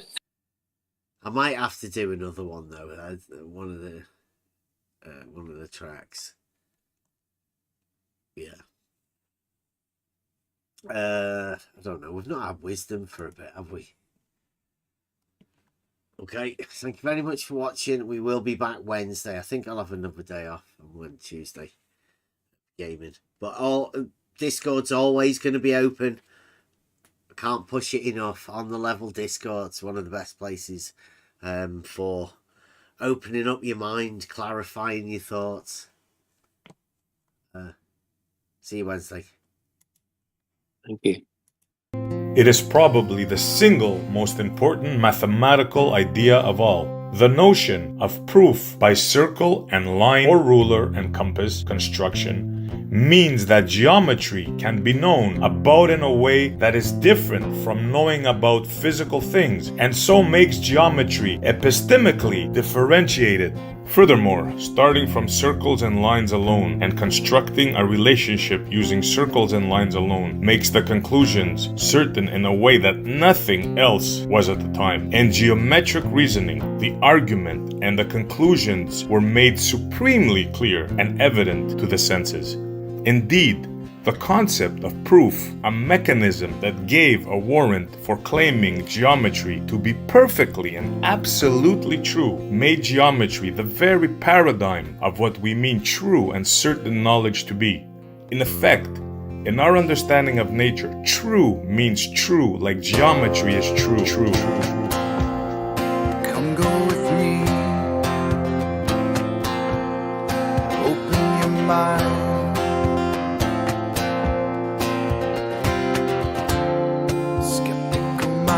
Was all I ever knew. Finding the knowledge of the real world starts with the point of which has no parts. These are the axioms of life. True.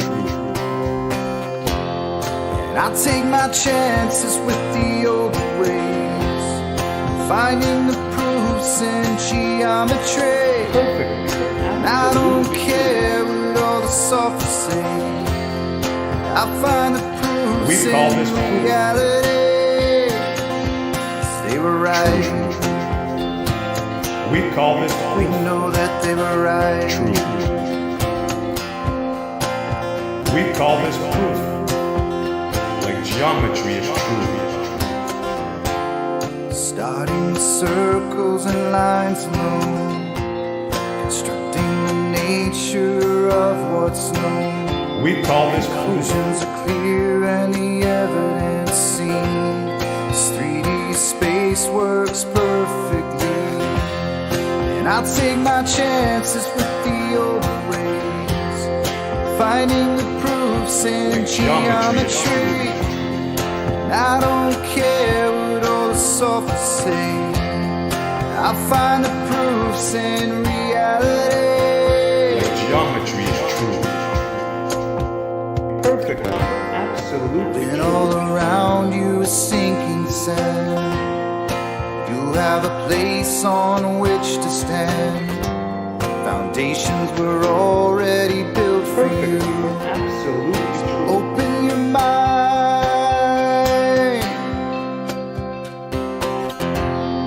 and I'll take my chances with the older ways.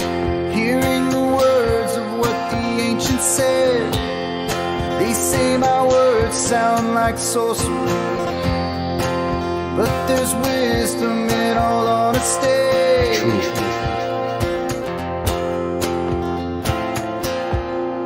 Come go with me. Open your mind.